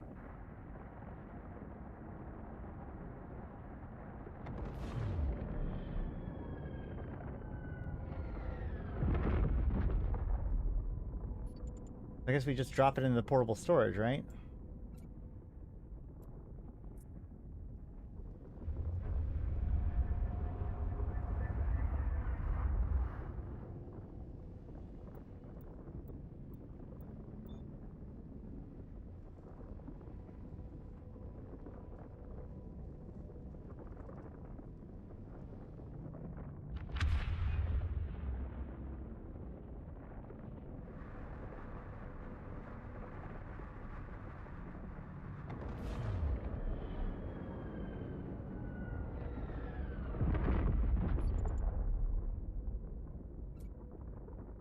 Cool. And then this refinery, I can refine the rest of the water into ice too, right? Before while I'm doing everything else.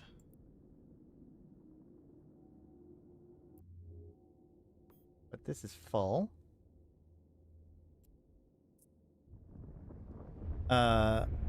Started once NDA lifted, plays most days. Awesome. Do you stream it or you just play it on your own? What have your thoughts been so far of Cycle 3? Since I never really played that very much in Cycle 3. This is like I just tried. I have not played yet in Cycle 3. And apparently maybe I didn't play in Cycle 2. I'm not sure.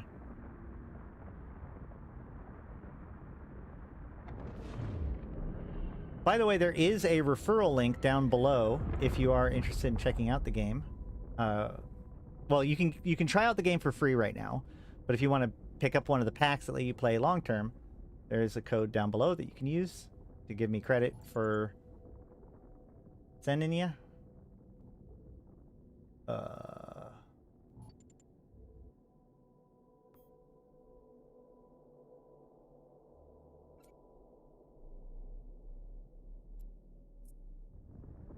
You play on your own? Cool. Do you play very much EVE Online? What draws you to EVE Frontiers, if I might ask? Like I said, what have you thought about Cycle 3? Lots of edits in Cycle 3. Seems to be trying different things. Some working, some not so much. It's a fair assessment. Measured response.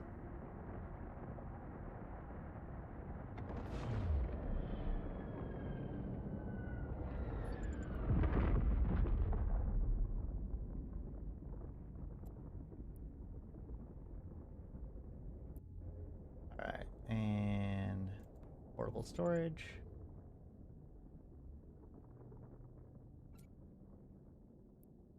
Grab the fuel.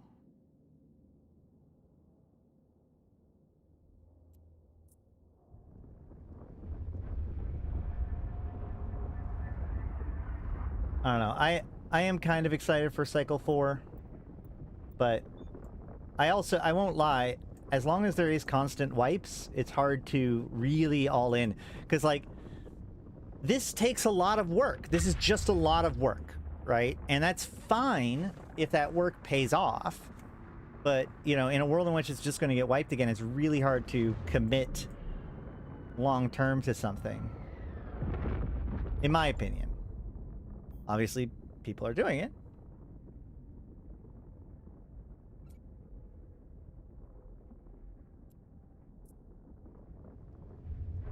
Played EO, started Frontier after watching your stream of it. Hey, there you go. Appreciate it. Do you like it better than, well, welcome to Alpha Beta. Yes, I'm not, yes. I get why it is. My point is that as a player, like, I'm just saying, it's hard for me to commit into this as being, like, the game that I'm like, putting a lot of hours into it. Like, it's a playtest, so I'll play it and test it. But, like, the gameplay loop itself, I would say, is not, like, it's the meaning behind the gameplay loop that makes it worth doing, as opposed to just, like, being enjoyable to do it on its own right in a lot of ways. I mean, it is fun to play, don't get me wrong, but I mean, like, the reason why you would play it for extra hours is to work up to the next thing, so that way you could do the next thing and the next thing.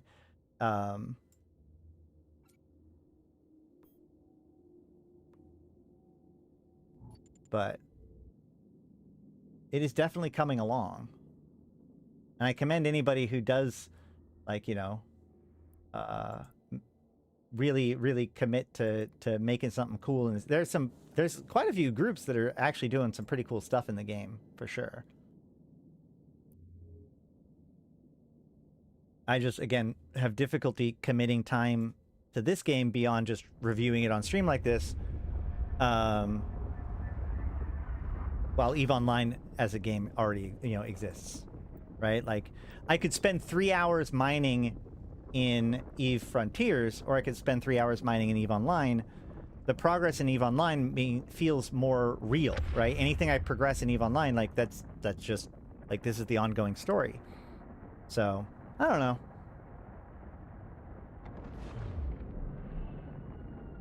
I'm just thinking out loud.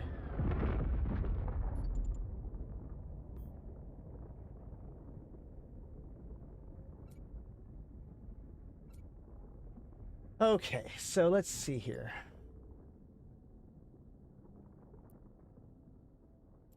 This should go to portable storage. Perfect.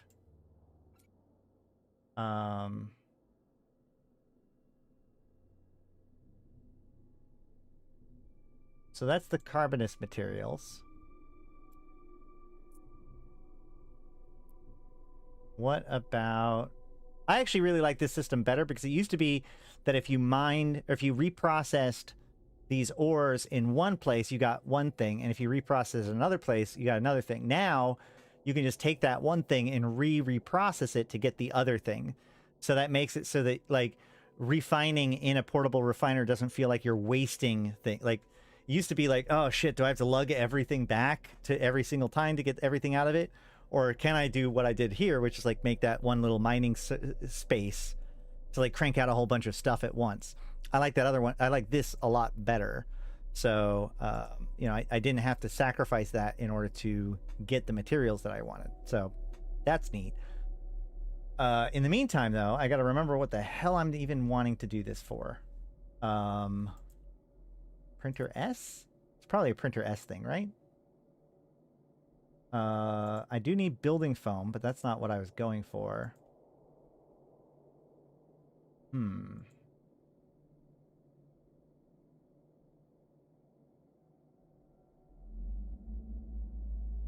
I do want to build a shield at some point, but...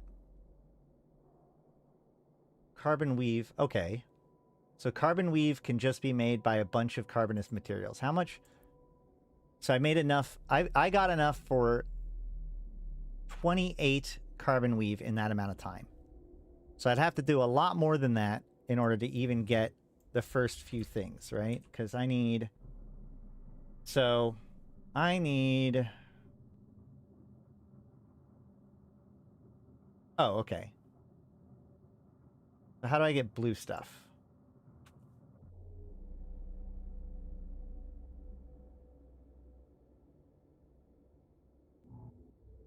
I need to make blue stuff. Reinforced alloy. It comes with heavy metals and feldspar. And that comes from...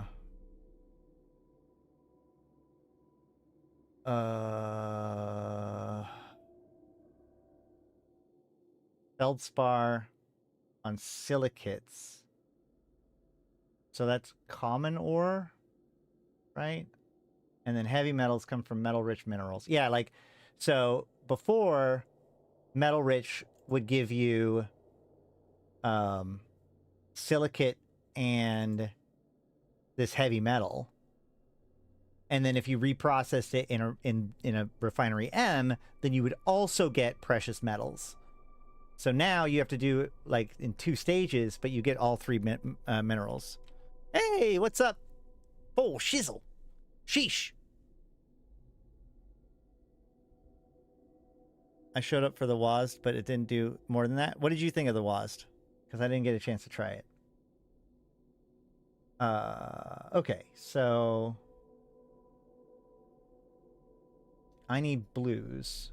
And that needed... Let's... Okay, so now we just need to do the same thing, but for metallic.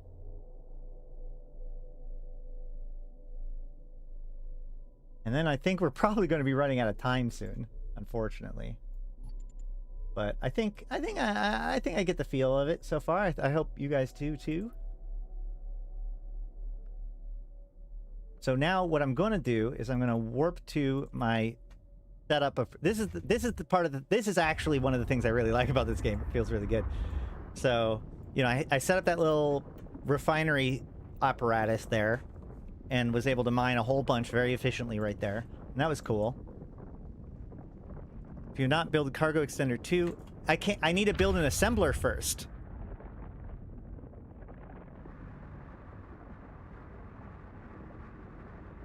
Once I build an assembler, then we can talk. Because I don't think I can build a cargo extender 2 yet. Oh my god, there it is. Okay.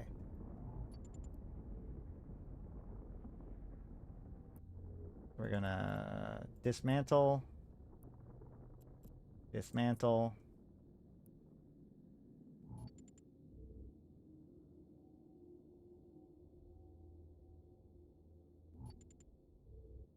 I think that's what we're working on, right? Is to build an assembler.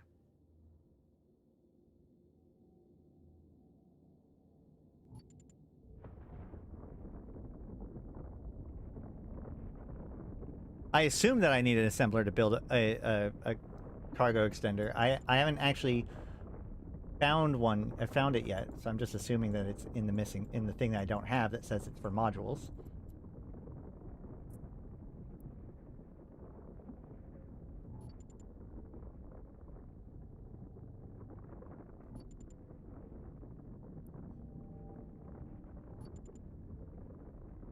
So now that's the thing. I can disassemble these portable things and then immediately go to the metal-rich asteroid field and then set it up again and do it all over again. So, metal-rich, right? Yeah.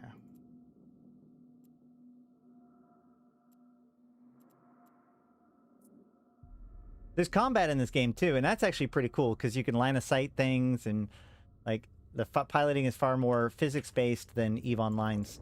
So the combat feels a little bit better, but I definitely want to get a little bit of this stuff built up before I start jumping into that. Yeah, I do need an assembler. Yeah, that's what I'm working on.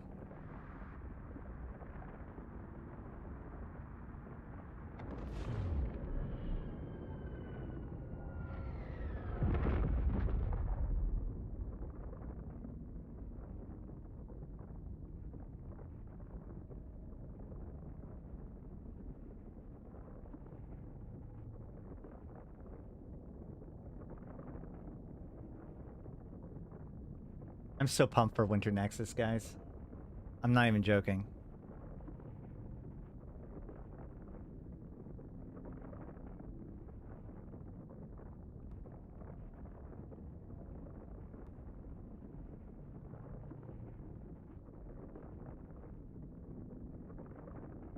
I keep instinctively, like, hitting my D-scan button.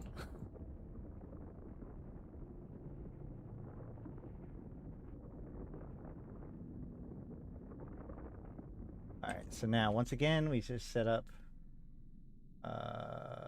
refinery. Oh, yeah. Portable refinery. Want 2 of these.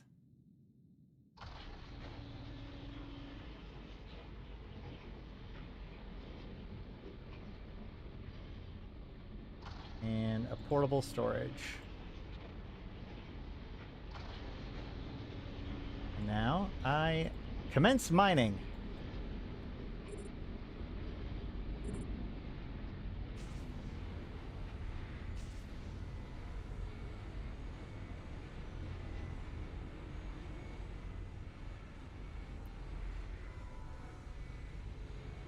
See, so here's the thing, and this goes back to what I was talking about before with EVE Online when it comes to, like, the renaming of the ores.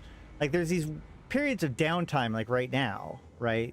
Where this would be a good time to, like, for me to be able to go and look at all of the different formulas and see what I want to build and, like, check to see where I'm at and make some decisions, because I've got to wait right now for things to get done. So that's the problem, is that, like, the points of time that it takes, like, the time in which when it's time to make decisions, that's what you have to be doing. And then when you're waiting, you just have to wait. You can't actually, like, it's hard. It's not easy to be sitting here and, like, figuring out what the next thing is as we're doing this part. I guess I only need 1 refinery right now.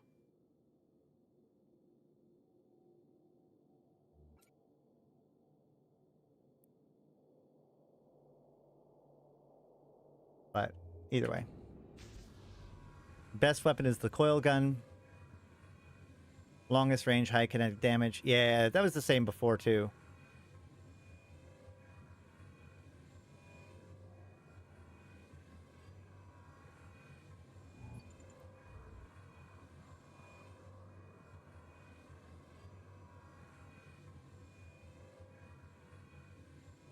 See, like, right now, I have to just kind of wait. It'd be, like, I feel like it'd be cool to be figuring things out or thinking about things, maybe looking at the map, making a plan, reading some descriptions or something like that, figuring out what I want to do next. Like, that would be a good thing to do during this sort of downtime.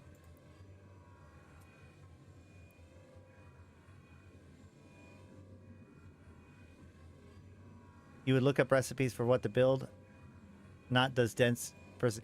What I meant by that is that, like, as you're mining in Eve, you can sit there and figure out, okay, well, what is the best rock for me to be mining? Like, when you first show up, it's just like, oh, just start mining something. And then it's like, well, what is the best rock to be mining? And you start thinking about that and poking at the different stuff and, like, checking the M3s and stuff like that. So that gives you an activity to do. It gives you something to chew on while you're waiting for the mining to happen. This, while you're sitting here doing the mining, you have to just kind of sit here and watch it happen. And that's it.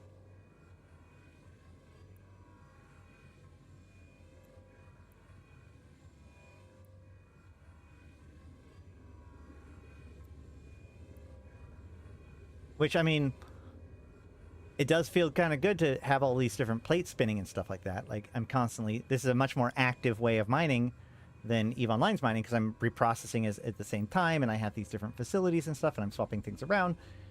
Although some of that is coming from the nature of it having so many different clicks to make a single thing happen. But still...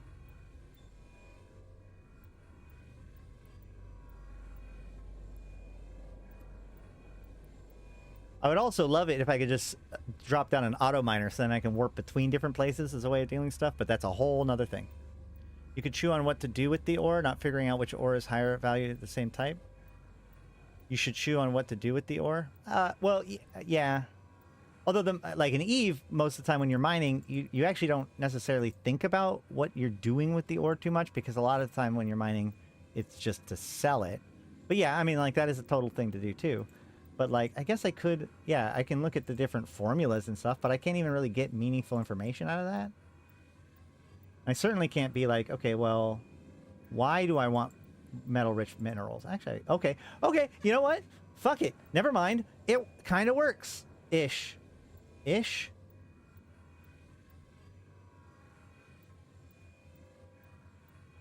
we keep digging... okay. There, you know, there's a little bit there. There's a little bit there. I will give them that.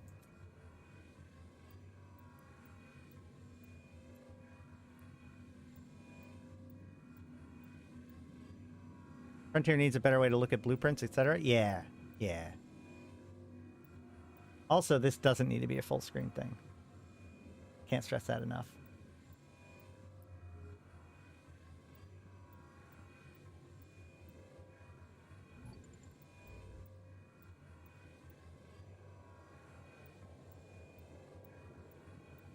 Can check map while mining, can estimate quality of systems by looking at how many planets it has. Yeah.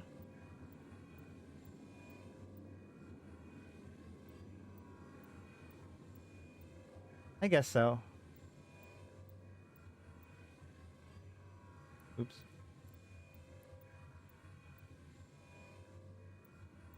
I at least get the advantage of talking to you guys in the meantime.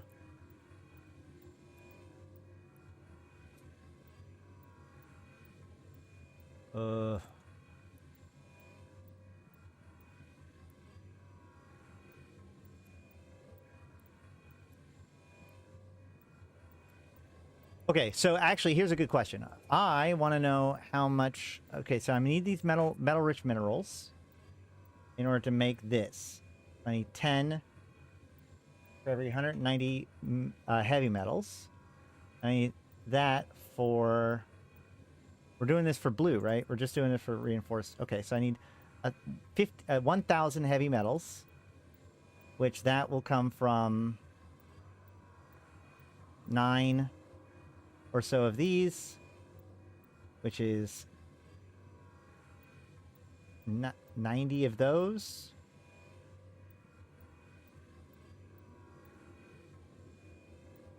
So I already have a lot. think I might have a lot. I'm not sure.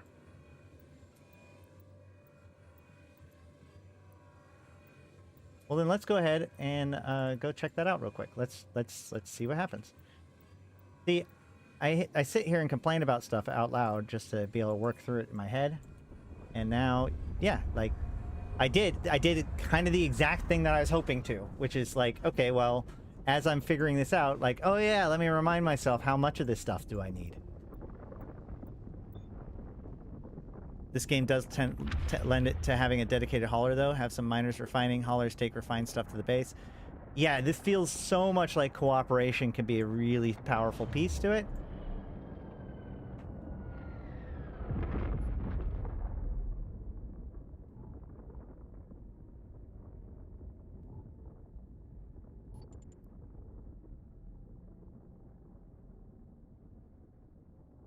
Okay, so if I go to metal-rich minerals, and I didn't bring any.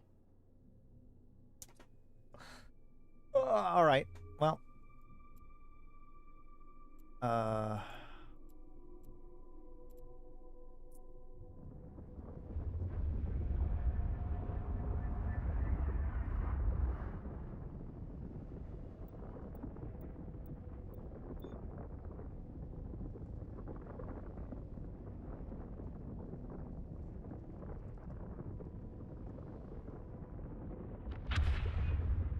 I think my verdict hasn't really changed much from the last time I played this game, which is that, like, I think this game is really cool.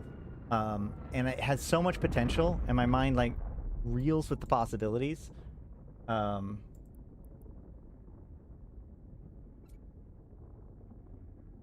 come fast enough, I guess.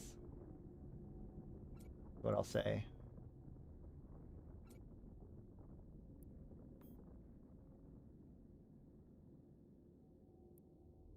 Oh my gosh, I can't.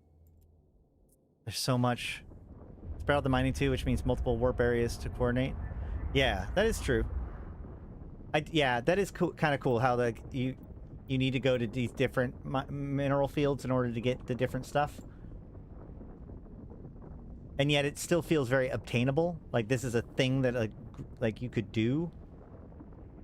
2 or 3 people, or 3 or 4 people all working together to kind of bring back to one repository in the system. It's so much potential.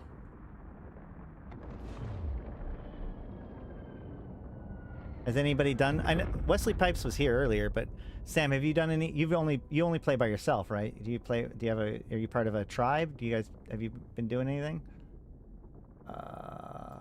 Binary. So if I go down to metal-rich minerals and I drop this in and hit max. Oh yeah. Okay, so this is going to be 7 minutes long. So that's what it. Okay. So this is 7 minutes long. So now I can go and do some more mining. It'd be nice to be able to see that timer from not there, so that way I can keep track of something.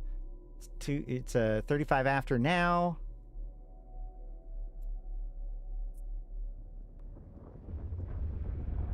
I do like the idea that, like, you have your heavy processing and then you do your local stuff and then you bring more to the heavy processing. This definitely has the feeling of something that could be good. I feel like I could totally lose myself in this.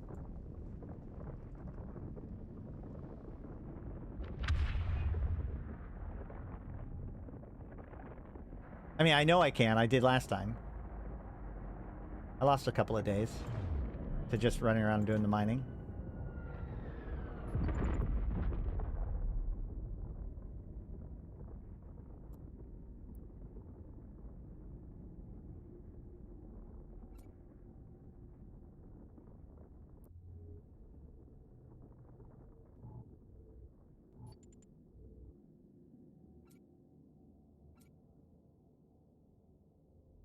What is the silicate materials for now? That goes straight to thermal. Oh. Okay. Do I have fine and personal assets? See, okay. I understand. I understand that this is not Eve, but it's built off of Eve, but I can right-click, find in personal assets, but then it doesn't show it up in personal assets. That, I can be annoyed by that, right?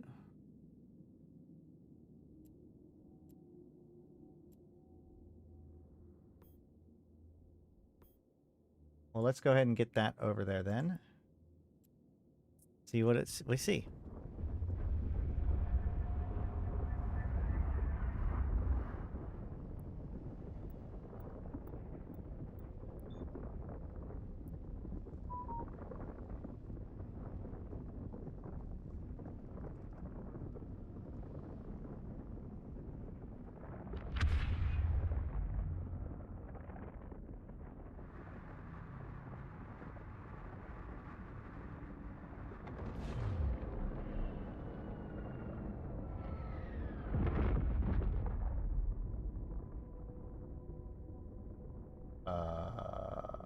Here.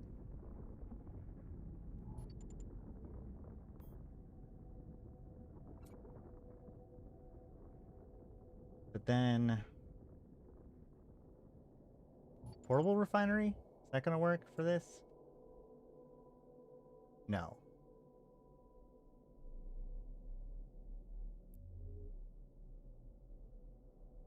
Portable printer.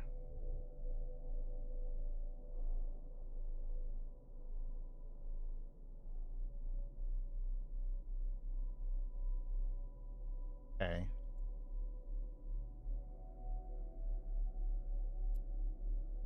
Refinery M. This is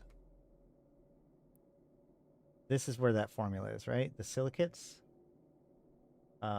Silicate minerals to make feldspar and silicates. Okay, great. So that also needs to be done long term. In the meantime, I can just go mine more or haul it more back.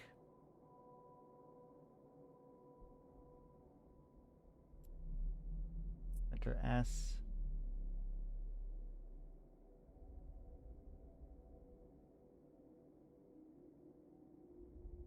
That's going to be, I think I'm going to have enough for that. Oh, there's going to be, I need more for this. But that's not the metal stuff. That is silicates and carbonous. So maybe I have enough metal rich for now. Let's go ahead and start packing up the metal rich.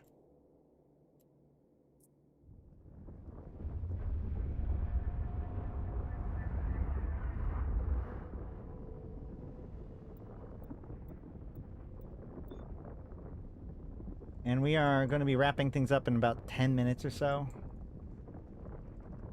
So we'll probably break all this down, and then I still need to do the last ore. I think carbonous probably is the one that I haven't done enough of. But that'll have to be later. Like I said, please let me know if you want me to return to this before the cycle's over. Otherwise, we can always check it out next cycle.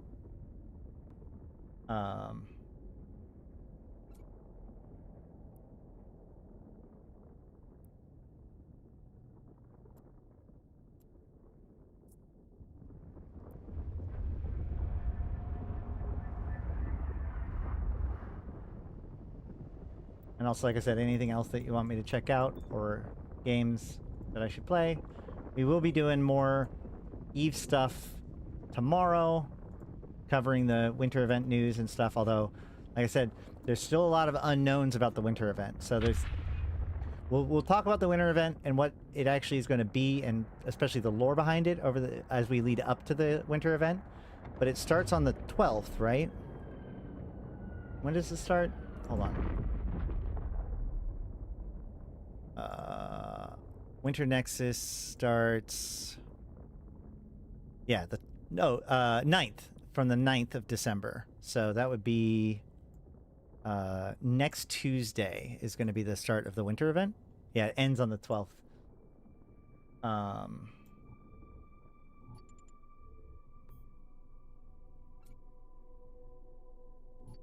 you done yet? Almost. 22 seconds. We'll just wait it out. Well, no, we got to go grab a little bit more.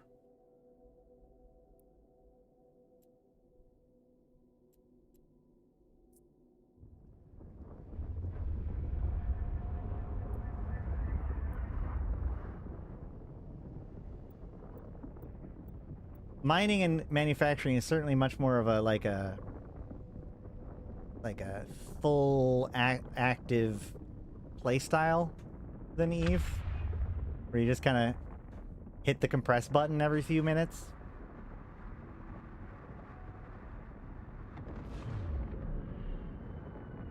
But I guess, like, I'm comparing a full setup to a basic starter.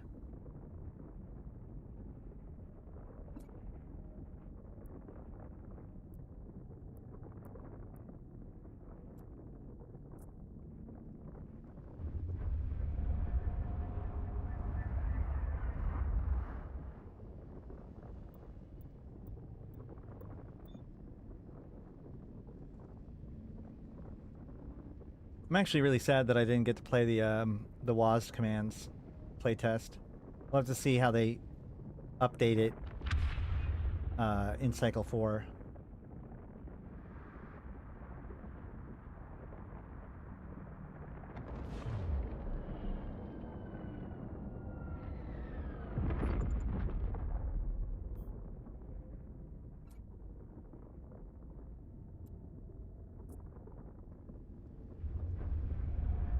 Warp, warp, warp.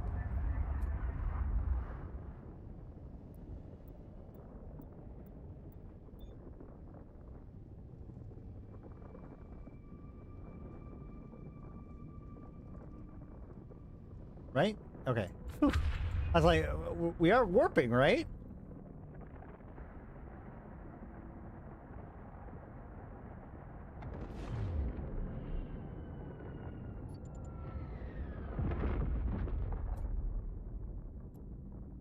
And do I have anything in these things?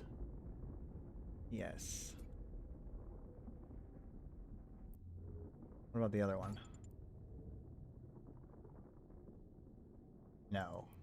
I can disassemble one of these at least. Wait, hold on. Which one was this? Yeah. I can dismantle one of them because I only ever used one of them.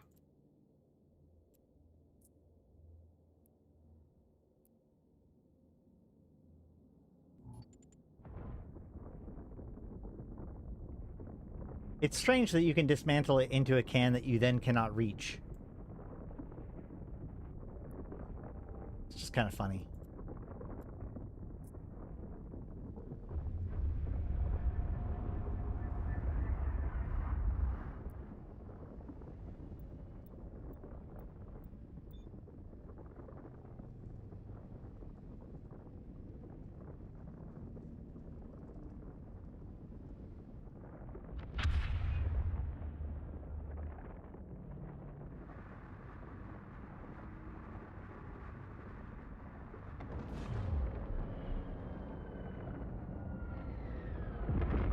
Let's see, portable storage.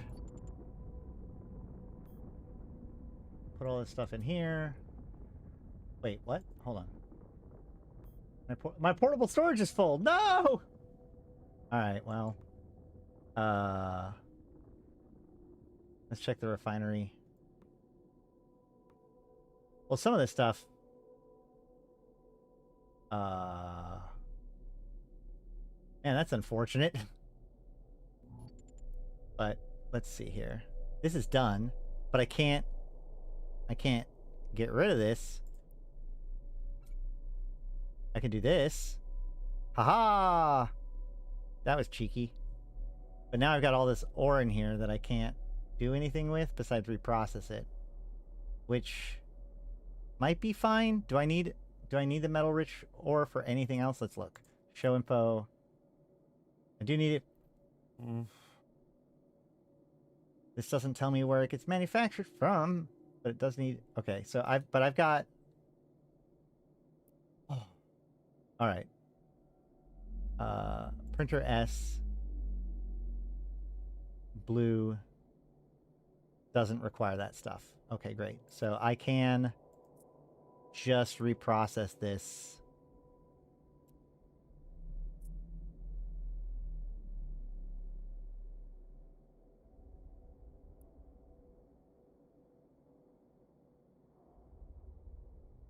And then, yeah, and then I just pack everything up, right? So I go to the smart storage. I take everything in the portable storage, and I just drop it in it, right? Like that. Except I now want to take the fuel out.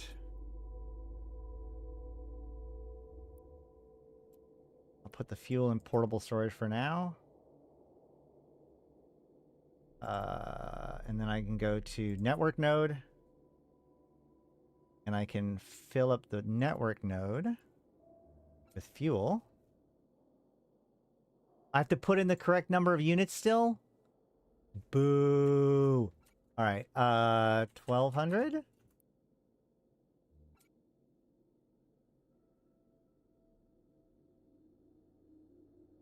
And then another 1,000? Yeah, what? What? Okay, whatever. You can't shift, click, drag into it, I guess.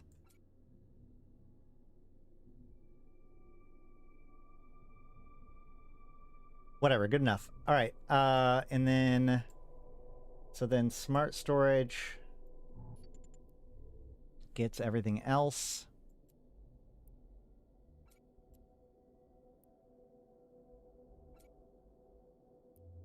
Does my portable stuff decay right now? Or can I just leave it out here? Let's go pack up the other thing too. Let's go pack up the other mining site.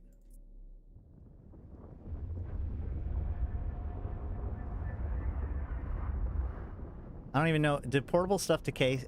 I know that they turned off the decay. I don't know whether or not they made it decay again, or how it all works now. I know I'm powering up my network node for some reason. I'm not 100% sure why I'm powering up my network node. It just seems like I could do everything with portables for the most part, but I know I'm on like the verge of needing to do stuff on more advanced facilities, so.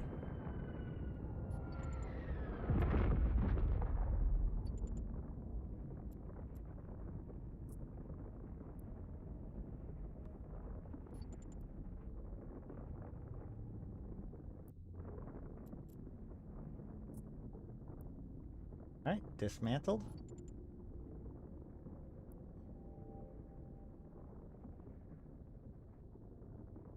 Where'd it go? And back to the facility. Portables do not decay for now. Okay, so I don't actually need to...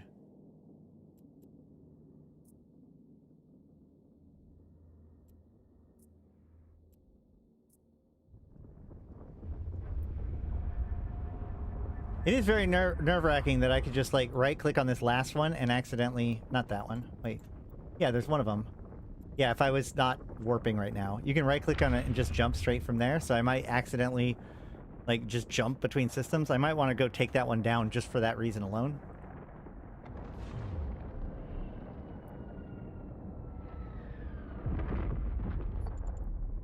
So is there just, like, basically no reason to use a smart storage at this point?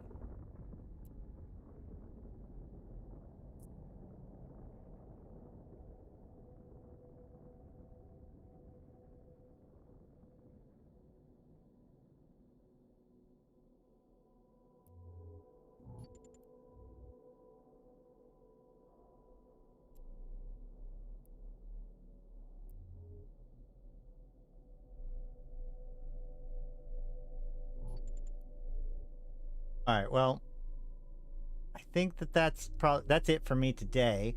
I have been Ashtarothi. I've been playing this game since 2010, talking about, well, not this one. I've been talking about, let me try that again. I've been playing this game for, I don't know, 3 hours? No. Thank you guys so much for checking out this game with me, eFrontiers. I am Ashtarothi, the voice of New Eden. Thank you so much for all of you who have decided to hang out with us today, and especially those of you who had information help me out today. That was really nice of you, especially Sam. Thanks for hanging out. That was really, you've been very useful. But I also want to give a special shout out to all my Immortal tier supporters: 745 MPSI, Arydanika the Queen, Bad Boy Smooth, Ebo Elite, Erladis, Elange, Flash Gordon, May, Malak Starfire, Malin, Mercuton, Mayak, Nephilim, LM1, Sheesh, Susuro, and Rid. Thank you all so much. I've been Ashtarothi, the voice of New Eden, and until next time, I'll see you in space.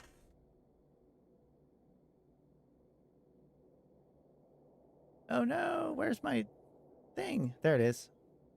Bye.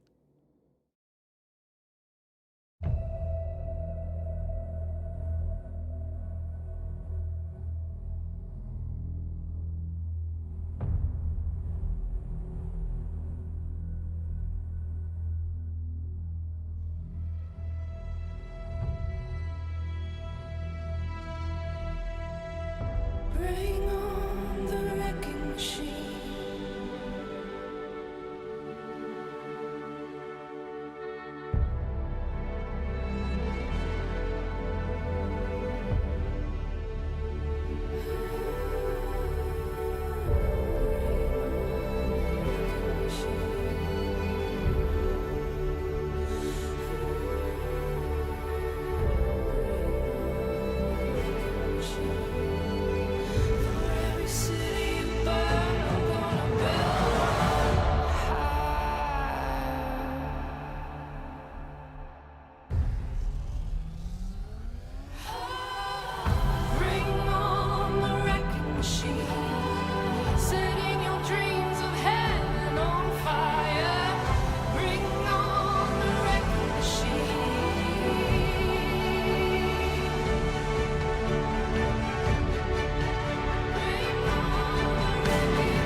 For every city